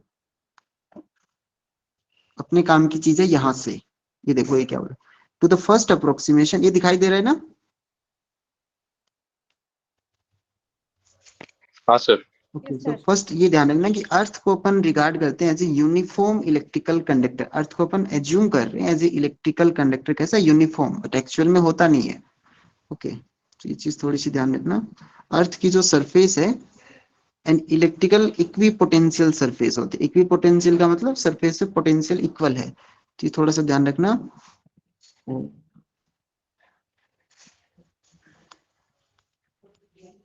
यहाँ से आपका जियो फिजिक्स स्टार्ट होता है। अभी तक तो अपन ने बेसिक फिजिक्स के प्रिंसिपल देखे, यहाँ से जियो फिजिक्स का चीज स्टार्ट होता है, इलेक्ट्रिकल सर्वे कैसे करते हैं। ओके, ये देखो क्या लिखा हुआ है, यहाँ से देख लो। अरे यार, फिर से गड़बड़ हो गया है। स्क्रीन रोटेट हो गई क्या वापस?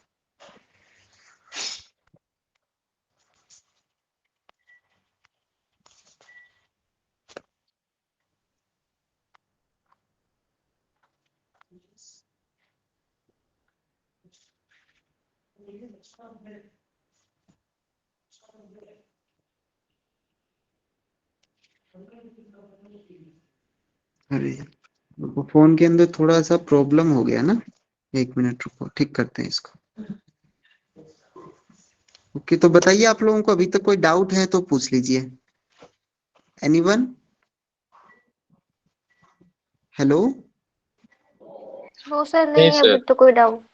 क्लियर है ना सब? तो अभी ऐसे आप इलेक्ट्रिकल एंड इलेक्ट्रोमैग्नेटिक सर्वे के बारे में स्टडी कर सकते हो ना? आपको प्रीलिम्स का सिलेबस पता चल गया क्या है, एंड देन मेंस के बारे में पता चल गया ना कौन सा टॉपिक है मेंस के अंदर। हाँ सर।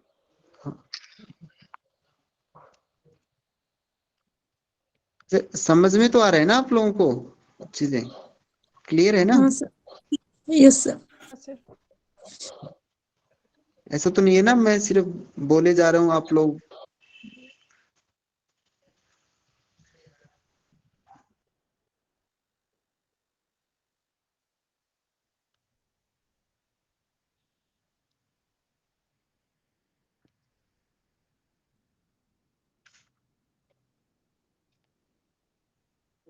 ये सभी दिखाई दे रही है ना आपको PDF? Yes yes sir. Sir. Okay, yes sir.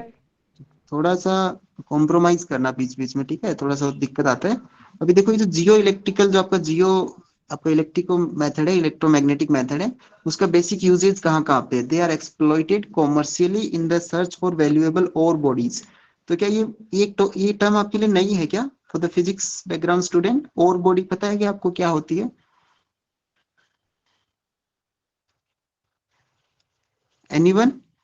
नया नया टर्मिनोलॉजी है क्या ये, या पता यस है? सर, नया और तो टर्म। सुना है वो मिनरल्स का जो वैसा कुछ होता है, मतलब तो हाँ और तो सुन रखा है। हाँ, उससे रिलेटेड कुछ होता है ना, तो एक तरीके से एक नया टर्मिनोलॉजी है ना, तो इसको अपने नोट्स में ऐड कर लेना कि और बॉडीज क्या होती है। गूगल पे सिंपल सा डालना और बॉडीज क्या होती है। ऐसी बॉडीज जो कंडक्टिंग होती है उनको और बॉडीज बोलते हैं। तो ये आप लोग अपने हिसाब से उसको करते रहना। विच में be located bye there anomalous electrical conductivity. जो इलेक्ट्रिकल कंडक्टिविटी है उसके एनामोलस का मतलब पता है क्या? एनामोली क्या होता है? फर्स्ट लेक्चर में बताया था आपको। एनीवन कोई बताएगा एनामोली क्या होता है? It's a difference between actual value and theoretical value and experimental value. The difference जो होता है वो एविएशन भी कह सकते, हाँ। एनामोलीज होता है, राइट? देखो बेसिकली क्या होता है, ऐसे समझो इसको कि ये आपका एक ये अर्थ है। यहाँ पे कहीं पे आप सर्वे कर रहे हो, इस जगह पे आप लोग खड़े होके सर्वे कर रहे हो। समझो यहाँ पे एक कॉपर का कोई रॉक है, कोई मिनरल है, और यहाँ पे कोई इंसुलेटिंग का मटेरियल है, ठीक है? आप कोई इंस्ट्रूमेंट लेके चले जिससे आप डायग्राम नहीं दिख रही। डायग्राम दिख रहा है क्या? नहीं दिखाई नहीं दे दिख रही सर, क्लियर नहीं दिख रही। Okay wait. Try to write with another colour.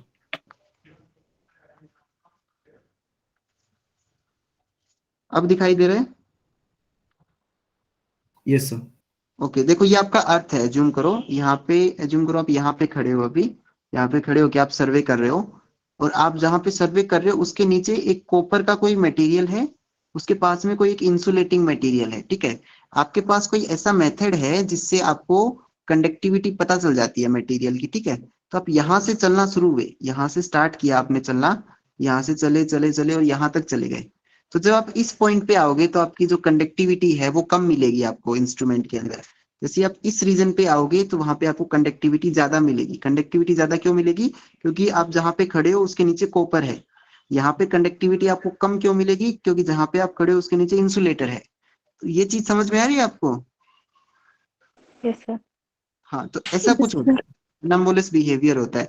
अर्थ के डिफरेंट डिफरेंट जगह पे different different rocks and minerals है, उनकी कंडक्टिविटी, उनकी रेजिस्टिविटी डिफरेंट डिफरेंट है। डिफरेंट है तो उससे अपन पता कर पाते हैं कि कहाँ पे कंडक्टर है, कहाँ पे इंसुलेटर है, और कहाँ पे आपका ये सेमीकंडक्टर वगैरह। Is it clear? Yes sir. Okay. उसके बाद देखो जो आपका इलेक्ट्रिकल सर्वे है वो बेस्ड होता है on the natural source of potential and current के ऊपर भी बेस्ड हो सकता है। उसके अलावा इंड्यूस्ड भी हो सकता है, राइट? जो नेचुरल सोर्स होगा वो आपका सेल्फ पोटेंशियल मेथड होगा, जो इंड्यूस्ड होगा उसके अंदर आपका आईपी मेथड आएगा। तो ये थोड़ी सी चीजें आप इसको देखना। जब भी आप विलियम लोरी या इसकी बुक पढ़ो तो एक पेंसिल रखा करो साथ में, और जहां पे भी आपको लगे कि वन लाइनर क्वेश्चन बन सकता है उसको स्टार कर लिया करो, राइट?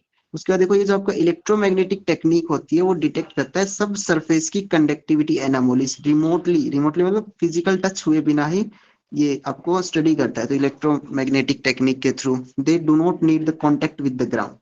ओके, तो ये थोड़ी थोड़ी चीजें ध्यान में रखना,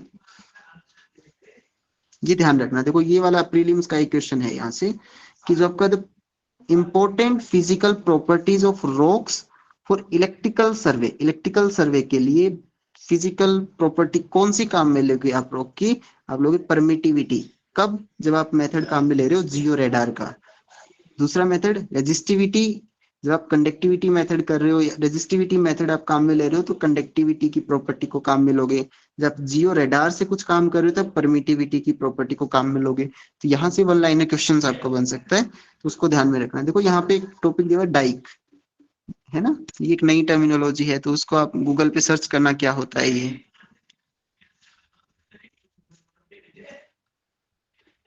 ये जो आपका डायग्राम है इसमें आपको एक तरफ रेजिस्टिविटी गिवन है, एक तरफ डिफरेंट डिफरेंट रॉक्स गिवन है।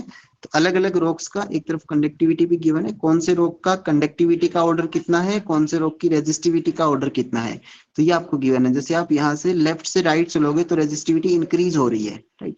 तो ये आपका जो क्वार्ट्जाइट है उसकी रेजिस्टिविटी सबसे ज्यादा है, इसका मतलब ये एक इंसुलेटर है।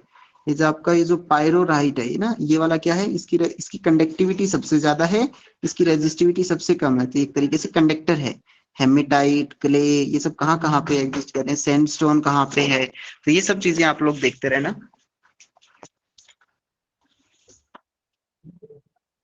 Is it clear to everyone?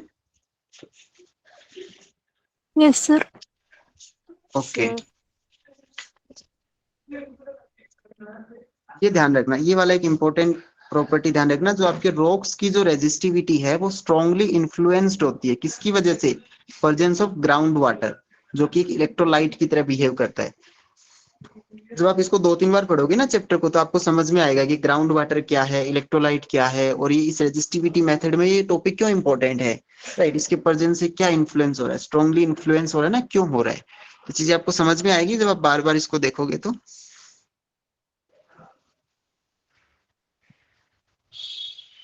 उसके बाद में यहाँ पर आपको कुछ टर्मिनोलॉजी दिखाई दे रही होगी, पोरोसिटी, वाटर सैचुरेशन, बहुत इंपॉर्टेंट टर्मिनोलॉजी है, प्रीलिम्स में मेंस में यहाँ से क्वेश्चन बनता है, राइट। यहाँ पे लिखा हुआ है कि पोरोसिटी क्या होता है, the fraction of rock that consist of pore space and the fraction of this pore volume that is filled with water, इसको बोलते हैं वाटर सैचुरेशन। ये चीजें अपने को समझ में आएगी, अभी इसको ऐसे जस्ट दिमाग में रखो कि ऐसा कुछ टर्मिनोलॉजी है, धीरे धीरे चीजें समझ में आएगी क्या होता है, पोरोसिटी क्या होता है, वाटर सैचुरेशन क्या होता है, तो ये चीजें। अच्छा, यहाँ से इंपॉर्टेंट जो आपका प्रीलिम्स का एक क्वेश्चन बनता है, 100% क्वेश्चन बनेगा आर्कीज लॉ के ऊपर, ये ध्यान रखना। आर्कीज लॉ एक इंपेरिकल फॉर्मूला है, ये वाला फॉर्मूला ध्यान में रखना। रो क्या है, रेजिस्टिविटी है, ये A, M, N, W ये है ना, ये सारे इंपेरिकल कांस्टेंट है, दिया हुआ है देखो यहाँ पे। फाई जो है, फाई तो क्या है, पोरोसिटी है, फाई इज द पोरोसिटी, यहाँ पे लिखा हुआ है, फाई तो आपकी पोरोसिटी है। फाई जो है वो आपकी पोरोसिटी है। एस क्या है आपका, वाटर सैचुरेशन है, इसकी वैल्यू 0 से 1 के बीच में होती है। रो डब्ल्यू क्या है, रेजिस्टिविटी ऑफ ग्राउंड वाटर।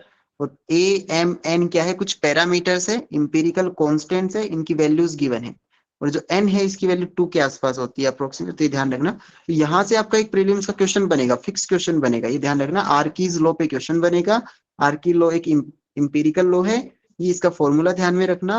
रो क्या है, ये रेजिस्टिविटी ऑफ रॉक की रेजिस्टिविटी। बेसिकली ये फॉर्मूला क्या बताएगा आपको कि जो रॉक की जो रेजिस्टिविटी है रो, वो आपके ग्राउंड वाटर की रेजिस्टिविटी पे कैसे डिपेंड कर रही है, रो और रो डब्ल्यू में क्या रिलेशन है। A, phi, S, M, N है, ये सारे यहाँ पे गिवन है आपको क्या क्या चीजें। यहाँ से एक न्यूमेरिकल क्वेश्चन भी बन जाता है, आपको रो डब्ल्यू की वैल्यू गिवन होगी, A की वैल्यू गिवन होगी, ये सब वैल्यू गिवन होगी, आपसे रो पूछ लिया जाएगा। तो ये चीज समझ में आई क्या आपको? ये आर्कीज लॉ पे कैसा क्वेश्चन बनेगा, कर लोगे ना ऐसा क्वेश्चन, ऐसा क्वेश्चन आएगा तो आर्कीज लॉ क्या है, एंड देन न्यूमेरिकल आए तो न्यूमेरिकल, और ये सब चीजें ध्यान में रखना। ये वैल्यू याद रख लो, माइंड में फिट कर लो कि n की वैल्यू 2 होती है, क्योंकि न्यूमेरिकल में जब क्वेश्चन आएगा तो n की वैल्यू देगा नहीं आपको, तो आपको एज्यूम करना है कि n की वैल्यू 2 है। उसके बाद है इसमें नेचुरल पोटेंशियल एंड करंट। तो इसके अंदर एक कंसेप्ट आता है टेल्यूरिक करंट का, बहुत ही इंपॉर्टेंट कंसेप्ट है, ये ध्यान रखना। टेल्यूरिक करंट बेसिकली क्या होती है, नेचुरल करंट जो अर्थ के अंदर जनरेट होती है, नेचुरली जनरेट होती है, उसको आप टेल्यूरिक करंट बोल देते हो, सिंपल सा मीनिंग है, ये ध्यान रखना। ये क्यों इंड्यूस होती है, और देखो यहाँ से प्रीलिम्स का क्वेश्चन बनेगा, 2-3 क्वेश्चन बन रहे हैं यहाँ से। पहला क्वेश्चन बनेगा टेल्यूरिक करंट क्या है, तो एक नेचुरल करंट है। दूसरा क्वेश्चन, टेल्यूरिक करंट कहाँ पे फ्लो होती है, तो वो फ्लो होती है flow in the crust and mantle of the earth, earth का जो क्रस्ट है और जो मेंटल है वहां पे फ्लो होती है। तीसरा question, they are induced electromagnetically by electrical current in the ionosphere. तीसरा क्वेश्चन बनेगा कि टेल्यूरिक करंट अर्थ में नेचुरली कैसे जनरेट हुई, तो आप बताओगे कि जो आइनोस्फीयर के अंदर जो करंट जनरेट हो रही है उसी का एक इंड्यूस्ड इफेक्ट है, जो आपके अर्थ के अंदर एक नेचुरल करंट जनरेट हो रही है, राइट। तो ये चीजें ध्यान रखना।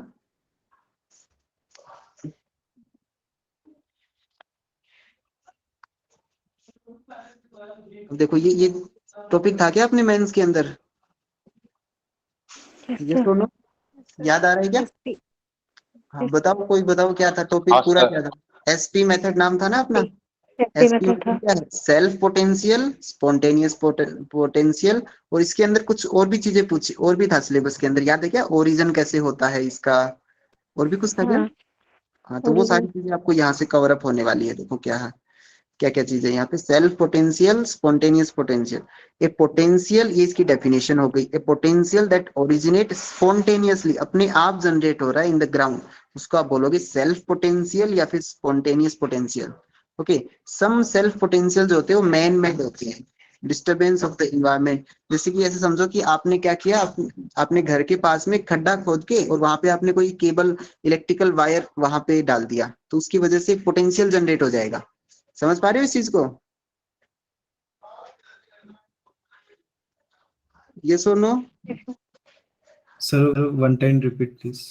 ऐसा है कि जैसे आप समझो कि आपको घर में एक जगह से दूसरी जगह पे कोई इलेक्ट्रिकल कनेक्शन करना है।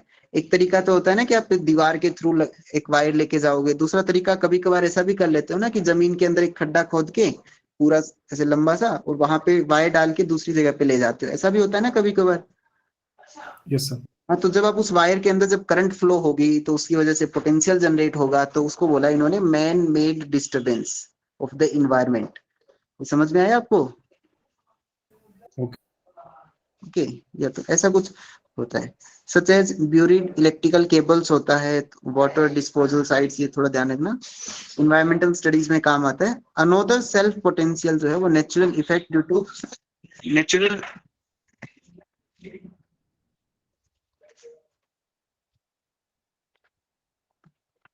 क्लियर है ना सबको? यस और नो प्लीज? Yes sir. कोई doubt you can ask.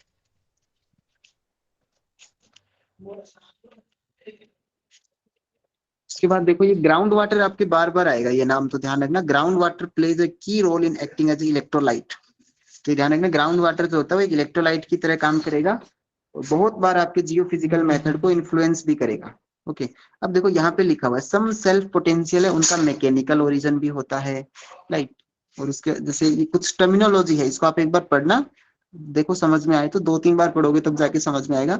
Electrokinetic, streaming potential, zeta potential एक नाम होता है, राइट।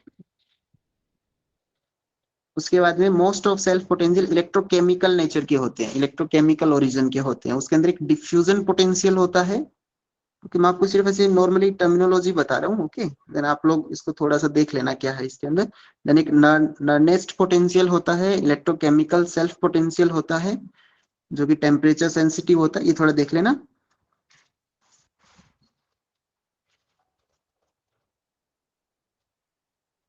उसके बाद में एक मिनरलाइजेशन पोटेंशियल, ये नाम था क्या आपके उसमें मेंस के सिलेबस में, याद आ रहा है कुछ?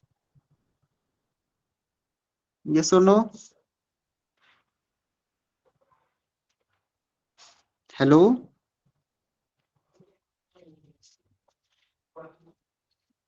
हेलो, आवाज आ रही है क्या? हाँ सर, आवाज आ रही है। उसके बाद में origin of mineralisation type of self potential दिया हुआ है आपको, तो ये आप लोग एक बार थोड़ा देख लेना, इसको पढ़ना 1-2 बार तो समझ में आएगा। यहाँ पे एक रेडॉक्स रिएक्शन कुछ होता है, अपन ने केमिस्ट्री में पढ़ा है ना, ऑक्साइडेशन होता है, रिडक्शन होता है, तो वैसा कुछ प्रोसेस यहाँ पे हो, ऑक्साइडेशन का प्रोसेस है, उसको थोड़ा सा देख लेना। ये वाला डायग्राम इंपॉर्टेंट है, जब इसको थोड़ा सा स्टडी करोगे तो आपको चीजें समझ में आएगी। जैसे ये आपका अर्थ का सरफेस है, इस अर्थ के सरफेस के नीचे एक कंडक्टिंग बॉडी है, ओके, और यहाँ पे वाटर टेबल है। वाटर टेबल का मतलब इसके नीचे तो वाटर है, इसके ऊपर कुछ भी रॉक्स वगैरह है। तो यहाँ पे एक ऑक्साइडेशन की प्रोसेस होती है, यहाँ पे एक रिडक्शन की प्रोसेस होती है। ये अर्थ की इक्विपोटेंशियल सरफेसेस है, ये इलेक्ट्रिक फील्ड जनरेट हो रहा है, ओके। तो ये थोड़ा सा आप देखना तो आपको समझ में आएगा कि सेल्फ पोटेंशियल का जो ओरिजिन हो रहा है उसका मेथड है, मैकेनिज्म है, कैसे जनरेट हो रहा है। तो ऑक्साइडेशन पोटेंशियल, रेडॉक्स पोटेंशियल। तो ये आप जब मेंस के अंदर क्वेश्चन आएगा ना सेल्फ पोटेंशियल के ऊपर, तो आपको डायग्राम बना के आना है, तो आपको अच्छे मार्क्स मिलेंगे इसके अंदर, ओके। तो ये ध्यान रखना, मिनरलाइजेशन पोटेंशियल ध्यान रखना कि सेल्फ पोटेंशियल का सर्वे कैसे करते हैं, तो उसके बारे में कुछ कुछ चीजें हैं, ओके। तो बेसिकली 2 मेथड अपन काम में लेते हैं। पहला मेथड है ग्रेडियंट मेथड, एंड देन दूसरा मेथड यहाँ पे लिखा हुआ होगा टोटल फील्ड मेथड। देखो कहीं लिखा हुआ है क्या नाम, यहाँ पे देखो, ये डायग्राम दिख रहा है क्या, यस और नो? Yes sir. तो आपका जो एचपी मेथड है उसको 2 तरीके से कर सकते हो आप। एक होता है ग्रेडियंट मेथड, होता है फिक्स्ड इलेक्ट्रोड स्पेसिंग जिसको बोलते हैं, टोटल फील्ड मेथड होता है। बेसिकली जब आप इलेक्ट्रिकल सर्वे करते हो तो 2 इलेक्ट्रोड लेके चलते हैं, एक इलेक्ट्रोड और दूसरा इलेक्ट्रोड, ओके। 2 इलेक्ट्रोड अपन काम में लेते हैं। जैसे समझो इसकी वजह से पोटेंशियल V1, इसकी वजह से पोटेंशियल V2, तो दोनों के बीच का डिफरेंस हो गया ना V2 माइनस V1। तो बेसिकली अपन पोटेंशियल डिफरेंस फाइंड आउट करते हैं। तो ग्रेडियंट मेथड में क्या होता है, एक रेफरेंस पॉइंट पे अपन ने एक इलेक्ट्रोड रख दिया, दूसरा जो है उसको यहाँ पे लेके आ गए, उसके बाद में चेंज कर दिया। आपका जो फिक्स्ड टोटल फील्ड मेथड है जिसको फिक्स्ड बेस बोल रहे हैं, उसमें क्या होता है कि एक इलेक्ट्रोड को तो फिक्स कर देते हैं, दूसरे इलेक्ट्रोड को मूव करते हैं। पहले जो दूसरा इलेक्ट्रोड है उसको इतनी डिस्टेंस पे रखा, फिर दूसरे इलेक्ट्रोड को यहाँ पे लेके आ गए, फिर दूसरे तीसरी बार यहाँ पे लेके आ गए। तो टोटल फील्ड मेथड में तो क्या है, एक इलेक्ट्रोड को तो फिक्स कर देंगे और दूसरा जो इलेक्ट्रोड है वो मूव करेगा। ग्रेडियंट मेथड में क्या होता है, दोनों जो आपकी जो इलेक्ट्रोड है, दोनों इलेक्ट्रोड मूव करते हैं। पहले इलेक्ट्रोड यहाँ हो गए, फिर दोनों को शिफ्ट करके यहाँ पे ले आए, और फिर उनको शिफ्ट करके यहाँ पे ले आए।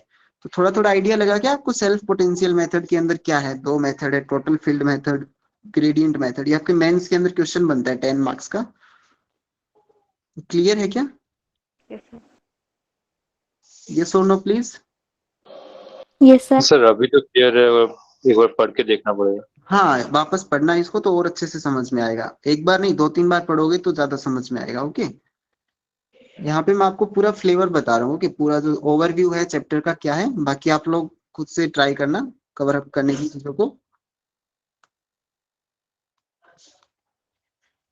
उसके बाद में इसमें एक टेल्यूरिक करंट का कंसेप्ट गिवन है, क्योंकि लेक्चर ज्यादा बड़ा तो नहीं हो गया ना? काफी है क्या आज के लिए इतना? सर या कंटिन्यू करें इसको? सर ये टॉपिक कर लीजिए सर। क्या बोल रहे हो? सर ये वाला टॉपिक कर लीजिए। ओके ओके, ये वाला टॉपिक तो हो गया है, ओके।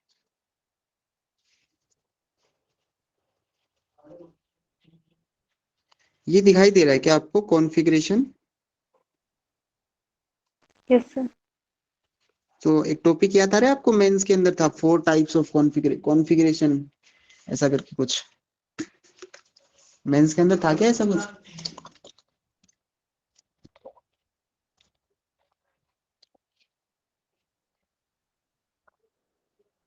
यस और नो तो बोल दो। Sir electrode configuration. हाँ, इलेक्ट्रोड कॉन्फ़िगरेशन था क्या कुछ topic? Yes sir, various electrode configuration. हाँ, तो वो टॉपिक आपका यहाँ से कवर अप होगा। देखो मैं आपको थोड़ा सा ओवरव्यू बता देता हूँ सारा। ये कुछ इलेक्ट्रोड कॉन्फ़िगरेशन होते हैं, Wenner configuration, Schlumberger configuration, double dipole configuration. आप लोग इसको स्टडी कर लेना, ये आपका रेजिस्टिविटी मेथड के अंदर काम आता है। प्रिंसिपल यहाँ पे लिखा है, रेजिस्टिविटी सर्वे के अंदर काम आता है ये, ओके। तो थोड़ा सा आप लोग देख लेना, जब अर्थ के अंदर एक सिंगल इलेक्ट्रोड मूव किया तो क्या इफेक्ट होता है, राइट। और जो सोर्स, जब करंट इसके अंदर फ्लो कर रही है, सोर्स की तरह कैसे बिहेव करता है, सिंक की तरह कैसे बिहेव करता है। तो आप लोग देख लेना। अभी लेक्चर थोड़ा ज्यादा लेंथी हो गया ना, तो मैं आपको सम अप कर रहा हूँ इसको। कोई डाउट आए देन आप बाद में पूछ लेना। बेसिकली अपन 4 इलेक्ट्रोड मेथड होता है। 2 तो करंट के इलेक्ट्रोड होते हैं, 2 पोटेंशियल इलेक्ट्रोड होते हैं, ये ध्यान रखना।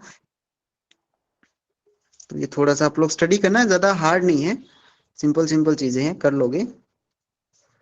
ओके, करंट का डिस्ट्रीब्यूशन कैसे होता है फील्ड के अंदर, एंड उसके यहाँ से क्वेश्चन बनता है आपका प्रीलिम्स के अंदर, ध्यान रखना इसको, कॉन्फ़िगरेशन के ऊपर।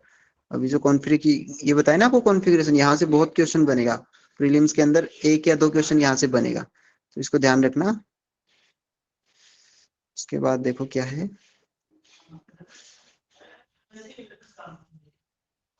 अपेरेंट रेजिस्टिविटी क्या होता है, इसका थोड़ा सा कंसेप्ट देखना आप लोग क्या होता है। तो टॉपिक बता रहा हूँ मैं आपको एक बार। वर्टिकल इलेक्ट्रिक साउंडिंग था क्या आपके मेंस के अंदर एक टॉपिक? हाँ, तो वो टॉपिक आपका यहाँ से कवर। ये फॉर्मूला बहुत इंपॉर्टेंट है, यहाँ से क्वेश्चन बन जाता है, ये ध्यान रखना। प्रीलिम्स का क्वेश्चन कंफर्म बनेगा, इस बार भी आया था, फिर से आ सकता है। यहाँ से एक क्वेश्चन बनेगा प्रीलिम्स का, तो ये ध्यान रखना। इसको बोलते हैं रेजिस्टिविटी कॉन्ट्रास्ट करके एक टर्मिनोलॉजी है, यहाँ पे देखो दिख रहा है क्या, रेजिस्टिविटी कॉन्ट्रास्ट। हाँ, तो ये टॉपिक थोड़ा सा देख लेना आप लोग, ये डायग्राम इंपॉर्टेंट है, एक बार देखना। फिर देखो एक टॉपिक था क्या अपना इंड्यूस्ड पोलराइजेशन का, सिलेबस के अंदर था ना मेंस के अंदर, तो इंड्यूस्ड पोलराइजेशन यहाँ से कवर होगा। इंड्यूस्ड पोलराइजेशन, ये वाला डायग्राम इंपॉर्टेंट है, इस बार क्वेश्चन आया था मेंस के अंदर, 10 का था या 15 मार्क्स का कुछ था। देखो एक टॉपिक था क्या मेम्ब्रेन पोलराइजेशन, आपके सिलेबस में याद आ रहा है क्या? Yes sir. हाँ, तो वो टॉपिक यहाँ से कवर होगा, तो आप लोग थोड़ा देखना इसको। अभी टाइम कम है तो मैं आपको ऐसे बता रहा हूँ। इलेक्ट्रोड पोलराइजेशन भी था क्या? ये सुनो। Yes sir. तो वो टॉपिक आप यहाँ से देखना इसको। उसके बाद में कुछ एक टॉपिक था क्या चार्जेबिलिटी का, दिखाई दे रहा है? Yes yes sir. ये फॉर्मूला है, इंपॉर्टेंट फॉर्मूला है। चार्जेबिलिटी की डायमेंशन दिया हुआ है, देखो डायमेंशन जो है टाइम की डायमेंशन होती है, इसका मतलब सेकंड में होते हैं, इसका मतलब मिली सेकंड में भी बोल सकते हो, आईपी मेथड में काम में लेते हैं, तो ये ध्यान रखना। उसके बाद में और क्या क्या टॉपिक था अपने सिलेबस के अंदर, देखो ये था क्या फ्रीक्वेंसी इफेक्ट, याद आ रहा है क्या? Yes sir. हाँ, तो ये फॉर्मूला ध्यान में रखना। उसके बाद ये भी टॉपिक था क्या मेटल फैक्टर? Yes sir. हाँ, तो ये देखो ये टॉपिक यहाँ से बनेगा, इस बार क्वेश्चन आया था मेंस के अंदर, ये ध्यान रखना। मेटल फैक्टर की यूनिट क्या है ये ध्यान रखना, ये क्वेश्चन बनेंगे यहाँ से। ओके, ये भी था क्या इलेक्ट्रिकल रेजिस्टिविटी टोमोग्राफी आपके मेंस के अंदर? Yes sir. हाँ, तो रिलेट कर पा रहे हो ना टॉपिक्स को, कहाँ से कौन से टॉपिक कवर हो रहे हैं। टोमोग्राफी का मतलब होता है 3D स्ट्रक्चर बना रहे हैं अपन यहाँ पे पूरा। फिर ऐसे ही अपना इलेक्ट्रोमैग्नेटिक मेथड है।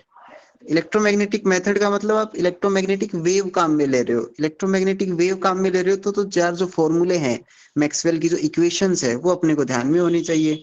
तो मैक्सवेल इक्वेशन बेसिकली यहाँ पे काम आएगी आपके। तो ये यहाँ पे आपको दिया हुआ है, जब मैक्सवेल की 4 इक्वेशन होती है ना, वो कपल्ड इक्वेशन होती है, जब उसको अपन डिकपल करेंगे तो ऐसा कुछ फॉर्मूला बनता है मैग्नेटिक फील्ड का, इलेक्ट्रिक फील्ड का। तो ये थोड़ा सा आप लोग देख लेना, यहाँ से क्वेश्चन बनेगा। ये वाला ये इम्पोर्टेंट है, थोड़ा समझ। कुछ समझ में नहीं आएगा देना अपन सैटरडे को फिर से डिस्कस कर लेंगे, ठीक है। एक ओवरव्यू मैं आपको बता रहा हूँ। इलेक्ट्रोमैग्नेटिक इंडक्शन बहुत इंपॉर्टेंट है, मेंस के अंदर बहुत बार क्वेश्चन आया हुआ है 10 to 15 मार्क्स का इलेक्ट्रोमैग्नेटिक इंडक्शन के ऊपर, ध्यान रखना इसको। ये आपका फॉर्मूला है, बहुत इंपॉर्टेंट फॉर्मूला। स्किन डेप्थ का फॉर्मूला दिखाई दे रहा है क्या? Yes sir. तो ये टॉपिक था, ये 3 टर्मिनोलॉजी थी, याद आ रही है क्या? स्किन डेप्थ था, डेप्थ ऑफ पेनिट्रेशन था, एंड याद आ रहा है टॉपिक डेप्थ ऑफ इन्वेस्टिगेशन नाम से था एक। सारे टॉपिक आपके यहाँ से कवर अप होने वाले। स्किन डेप्थ क्या होता है, डेप्थ ऑफ पेनिट्रेशन क्या होता है, देखो यहाँ पे लिखा हुआ है डेप्थ ऑफ पेनिट्रेशन क्या है, तो ये सब देख लेना आप लोग यहाँ से। उसके बाद में अच्छा वो टॉपिक था क्या उसके अंदर amplitude and phase, real component imaginary component भी था ना एक टॉपिक। इन फेज कैसा होता है, आउट ऑफ फेज कैसा होता है, क्वाड्रेचर कंपोनेंट, तो वो यहाँ से है टॉपिक। उसके बाद में इलेक्ट्रोमैग्नेटिक सर्वे कैसे करोगे, देखो टॉपिक था क्या डिफ्यूजन इक्वेशन करके, वेव इक्वेशन करके, कुछ याद आ रहा है कुछ? हाँ, तो वो सारे टॉपिक आपके यहाँ से कवर अप होंगे। ये थोड़ा सा देख लेना। अच्छा, ये वाला टॉपिक था क्या, याद करके बताओ, ये सिलिंग्राम मेथड था क्या? Yes sir. दिखाई दिखाई दे सर रहा है क्या? Horizontal loop Slingram. Horizontal loop electromagnetic, देखो यहाँ पे लिखा हुआ है हॉरिजॉन्टल लूप इलेक्ट्रोमैग्नेटिक मेथड, दिखाई दे रहा है क्या? Yes sir. हाँ, तो ये एक बार देख लेना इसको, कैसे क्या मेथड है इसके अंदर। एंड देन उसके अलावा ये था क्या मैग्नेटोटेल्यूरिक मेथड सिलेबस में? Yes sir.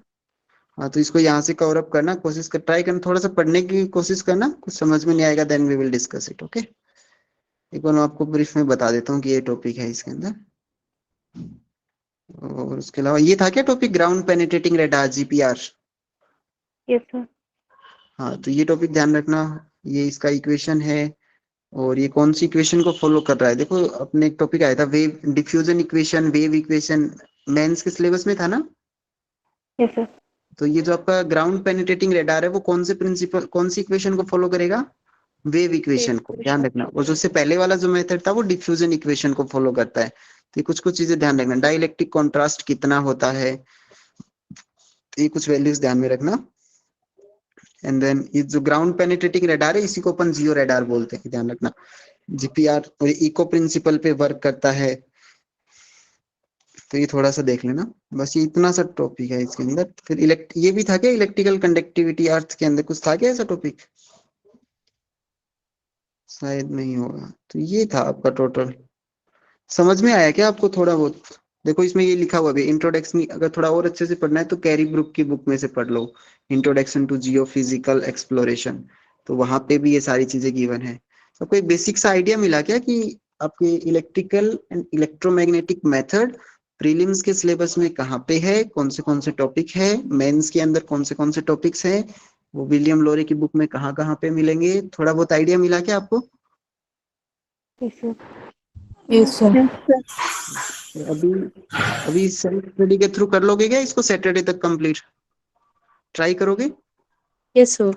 Yes sir. Okay, देखो ये कैरी ब्रुक वाली बुक है, इसके अंदर थोड़ा सा देख लो। देखो अब क्योंकि अपने टॉपिक दिमाग में आ गए ना कि इस मेंस के अंदर ये टॉपिक है, तो आप देखो इजीली रिलेट कर पाओगे चीजों को। देखो इलेक्ट्रिकल सर्वे है, तो ये मेथड था क्या आपके सिलेबस में? देखो इसको रोटेट करता हूँ, ज्यादा समझ में आएगा। दिख रहा है क्या topic? Yes sir. Electrical survey के अंदर एक मेथड था ना अपने मेंस के सिलेबस में, रेजिस्टिविटी मेथड, तो ये यहाँ से कवर कर लेना। ये भी टॉपिक था क्या, रॉक्स एंड मिनरल की रेजिस्टिविटी कैसी है यस सर। ना, तो ये यहाँ से कवर कर लेना। वर्टिकल इलेक्ट्रिकल साउंडिंग था ना टॉपिक, तो वो कवर कर लेना।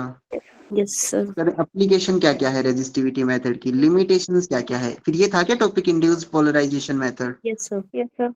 उसके अंदर क्या क्या चीजें थी, मैकेनिज्म क्या क्या है ना। उसके बाद में हाँ, तो ये सारी चीजें, एप्लीकेशंस क्या क्या है इसकी, इंटरप्रिटेशन क्या क्या है इसकी, तो इसी के अंदर जब आप पढ़ोगे तो आपको मिलेगा मेटल फैक्टर, चार्जेबिलिटी, सब कुछ। ओके, फिर ये टॉपिक था क्या, self potential method, yes sir. है ना। उसका इंट्रोडक्शन क्या है, उसका मैकेनिज्म कैसे है, सेल्फ पोटेंशियल सर्वे करते कैसे हैं अपन, इंटरप्रिटेशन कैसे करते हैं उसका, तो ये सारी चीजें रिलेट कर पा रहे हो ना चीजों को। Yes sir. Yes sir. Okay, उसके बाद देखो अपना जो इलेक्ट्रोमैग्नेटिक मेथड है, तो ये देखो यहाँ पे लिखा डेप्थ ऑफ पेनिट्रेशन क्या होती है, तो इसी के अंदर आपको स्किन डेप्थ भी मिल जाएगी, ये सारी कंसेप्ट आपको यहाँ पे मिल जाएगी। ओके, इलेक्ट्रोमैग्नेटिक फील्ड को डिटेक्शन कैसे, ये टॉपिक था क्या, tilt angle method, dip angle method था ना कुछ। तो देखो ये भी था ना, VLF method, AF magnetic method, tilt angle method, तो ये सारे आपको यहाँ से कवर हो जाएंगे, इनको देखना। फेज मेजर कैसे करते हैं, टाइम डोमेन सर्वे कैसे करते हैं, राइट, एयरबोर्न सर्वे कैसे करते हैं, टेल्यूरिक मेथड था क्या, telluric and magneto telluric method, तो वो आप यहाँ से कवर अप कर लेना। लिमिटेशंस क्या क्या है इलेक्ट्रोमैग्नेटिक मेथड की, इंटरप्रिटेशन क्या क्या है इसकी। फिर ये भी टॉपिक था ना, ground penetrating radar GPR, yes sir. Applications कौन सी, तो रिलेट कर पा रहे हो ना चीजों को, कौन से टॉपिक है अपने सिलेबस में। Yes sir. हाँ, तो ये सब चीजें आप इसके अंदर थोड़ा पढ़ना कोशिश करना, और साथ साथ में वो प्रीवियस ईयर के क्वेश्चन भी सोल्व करते हो क्या, गेट के, इसके यूपीएससी के, ट्राई किए क्या आप लोगों ने कभी? यस और नो? गेट के तो नहीं, यूपीएससी वाले देखे थे। यूपीएससी वाले देखे थे, गेट वाले क्यों नहीं देखे? सर वो मिले नहीं क्या? अच्छा, मिल तो गए हैं, वो जो आपने बताई थी वो उस वाले ग्रुप में बुक है कोई, उस बुक में तो है, बट अभी मन यही नहीं वाले था देखे करने थे, का? आज यूपीएससी वाले ही देखे थे 2 पेपर। अच्छा, आज ही देखे थे क्या? उससे पहले नहीं देखा? ओके, सो मेन चीज है कि आप वो जो पिछले सालों के पेपर्स है उनको बार बार देखते रहो, है ना, वहां से आपको बहुत फायदा मिलेगा। बहुत सारे क्वेश्चन तो आप ऐसे ही करेक्ट कर दोगे प्रीलिम्स के अंदर, अगर प्रीवियस ईयर के क्वेश्चंस देख लोगे। देखो आपका जो टेलफोर्ड की बुक के अंदर चैप्टर नंबर 5 है, electrical properties of rocks and minerals. क्या सेम यही टॉपिक था क्या आपके मेंस के सिलेबस में? Yes, sir. हाँ, तो ये पूरा यहाँ से कवर अप कर लेना आप लोग। उसके बाद देखो मैग्नेट नेचुरल सोर्स मेथड कौन से, ये था क्या टॉपिक? सेल्फ पोटेंशियल मेथड, उसका ओरिजिन कैसे होता है, कौन से इक्विपमेंट काम में ले रहे हो, प्रोसेस कैसा होता है, telluric method, magneto telluric method, origin कैसे होता है इसका, बाउंड्री कंडीशन था क्या टॉपिक? Yes, sir. हाँ, तो वो सब आप यहाँ से कवर कर लेना। ओके, उसके बाद देखो क्या इलेक्ट्रोमैग्नेटिक मेथड के अंदर देखो क्या क्या चीजें हैं। कि बेसिक स्टार्टिंग में तो कुछ बेसिक चीजें गिवन है आपको। देन यहाँ पे देखो ये टॉपिक है ना आपका, dip angle method, time domain method, quadrature method, ये सारे airborne method, VLF method, phase component कैसे निकालते हैं, इनपुट मेथड था क्या एक, ट्रांजिएंट इनपुट मेथड। दिख रहा है क्या पीडीएफ आपको? विजिबल है या नहीं है? Yes, sir. सो ये चीजें आप लोग, रेजिस्टिविटी मेथड ये चैप्टर नंबर 8 के अंदर गिवन है आपको, तो ये देख लेना। ओके, इंड्यूस्ड पोलराइजेशन मेथड है ना अपने सिलेबस में, तो कैसे जनरेट कैसे होता है, membrane polarisation, electrode polarisation, sources कौन से हैं इसके, राइट। देखो ये टॉपिक था क्या? देखो टाइम डोमेन में कैसे सर्वे करोगे, फ्रीक्वेंसी डोमेन में कैसे करोगे, ये सुनो।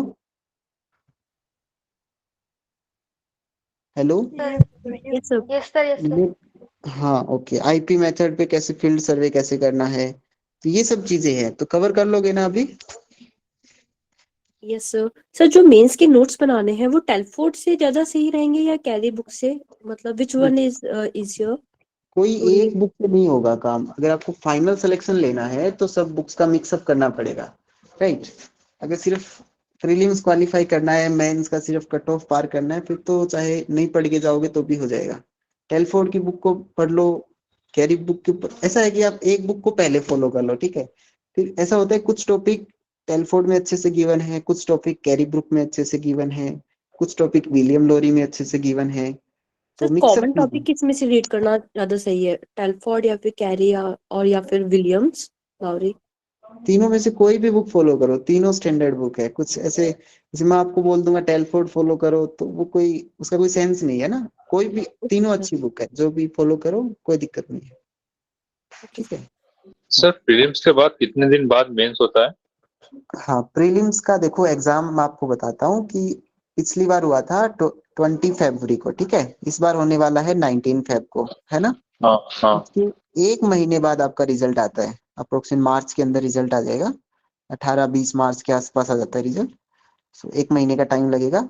एक महीने के बाद उसके बाद आपका जो मेंस एग्जाम होगा वो जून के अंदर है, समझ रहे हो। तो आपको कम से कम भी 3 से 4 महीने प्रीलिम्स और मेंस के बीच में मिलेंगे मेंस की तैयारी करने के लिए। उस वहां पे आपको सिर्फ और सिर्फ आंसर राइटिंग की प्रैक्टिस करनी है, समझ रहे हो। Yes sir. अच्छा, हाँ, और कोई डाउट?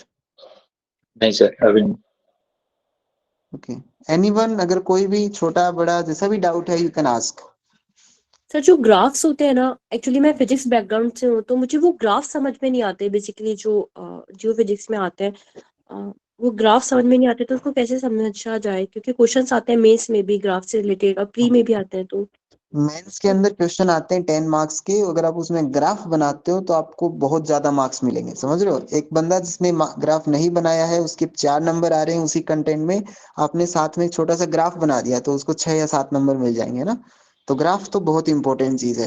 ग्राफ को कैसे समझा जाता है, ग्राफ को छोटे छोटे टुकड़ों में डिवाइड करो। सबसे पहले जब भी कोई ग्राफ बनाते हैं तो एक्सिस डिवाइड करते हैं, एक्स एक्सिस पे क्या है, वाई एक्सिस पे क्या है, समझ में आ रही है ना बात को। Yes sir.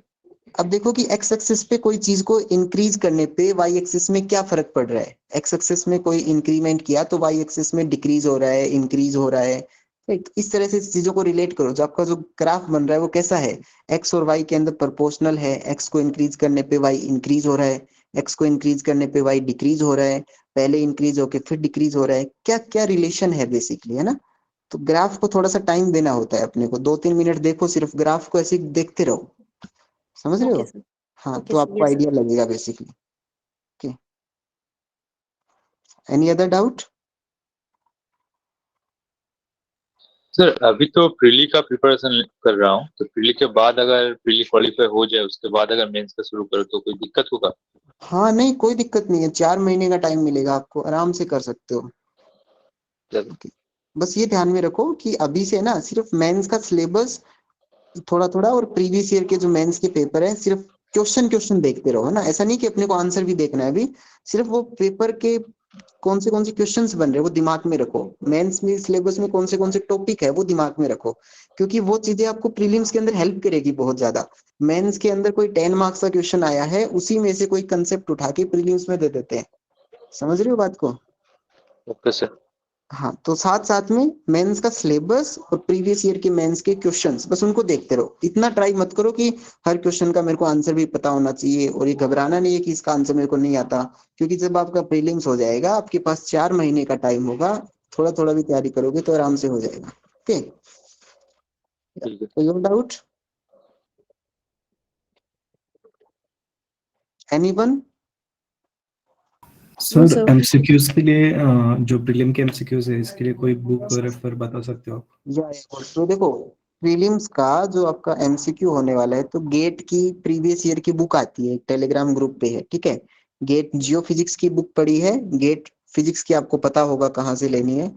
तो बेसिकली ऐसी कोई बुक अभी बनाई नहीं है किसी ने कि प्रैक्टिस सेट के तौर पे एमसीक्यू, मतलब उन्हीं बुक्स को फॉलो कर सकते हो ना। Okay sir. ऐसी अभी तक मेरे दिमाग में ऐसी कोई बुक नहीं आ रही है जो मार्केट में हो, और ऐसे ऑब्जेक्टिव टाइप जैसे टेस्ट सीरीज के तौर पे लगाते हैं ना अपन, वैसी कोई बुक अभी नहीं है। हाँ, ये कर सकते हो, जैसे आपका प्रीलिम्स मेंस क्वालिफाई हो जाएगा, अगर आपके अंदर थोड़ा सा मोटिवेशन है, कुछ जुनून है कुछ करने का, तो आप लोग कर सकते हो ये काम, समझ रहे हो। एमसीक्यू बुक लिख सकते हो, उसके ऊपर कंटेंट तैयार कर सकते हो ना, ऐसा। Okay sir. अभी हाँ, अभी मैं भी ट्राई कर रहा हूँ, टाइम थोड़ा कम मिल पाता है इसके ऊपर। प्रीलिम्स का जो टेस्ट पेपर बनाने का कुछ 1000-2000 जितने भी पॉसिबल क्वेश्चंस हो सकते हैं, बट टाइम थोड़ा कम मिलता है, राइट। अगर आप लोग साथ में हेल्प करोगे then we can do it, right. आप कोशिश करो, या हाँ श्योर बोलिए। सर। बुक का पीडीएफ दीजिए ग्रुप में। बुक का पीडीएफ आपको व्हाट्सएप ग्रुप में मिल जाएगा, टेलीग्राम ग्रुप पे मिल जाएगा। आप हो क्या टेलीग्राम ग्रुप पे? नहीं सर। टेलीग्राम ग्रुप पे नहीं हो क्या आप? नहीं सर, तो लिंक। सबसे पहला काम तो यही करो कि टेलीग्राम ग्रुप पे ज्वाइन हो जाओ। ओके, लिंक कहाँ मिलेगी टेलीग्राम ग्रुप की? आप व्हाट्सएप पे मैसेज कर देना, ठीक है, लिंक से, या फिर हाँ जैसा भी सुटेबल लगे। और कोई डाउट? सर जो क्लासेस रिकॉर्ड हो रही है तो प्रीवियस जो क्लासेस हुई हैं उनके वीडियोस मिल जाएंगे क्या टेलीग्राम पे? एक्चुअली प्रीवियस क्लासेस तो रिकॉर्ड हो नहीं पाई, आई थिंक लास्ट की 1 या 2 ही क्लास रिकॉर्ड हो पाई है, ठीक है।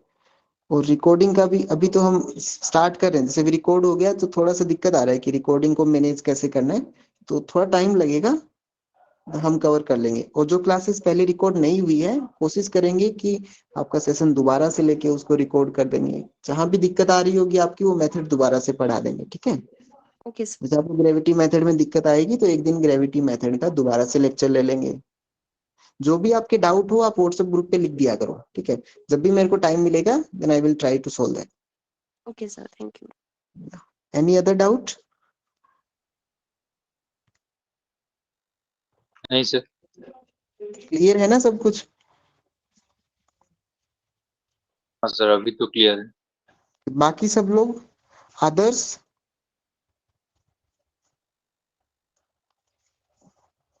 क्लियर है, okay it's clear. Okay. Parveen, yes sir. कोई डाउट है क्या आपका? नो सर, कोई नहीं। पूजा, hello Puja, rakhi, सनीदा, Sayon Das, Yes, sir. no doubt? Sir, Okay. I said it's clear. Okay okay so okay अभी हम क्लास को एंड करते हैं अभी. Okay, so thank you very much for joining this session. You may leave now. Thank you, sir. Thank you so Thank you, much. sir. Thank you, sir. Thank you, sir. Sir एक Thank you, बात sir. पूछना था.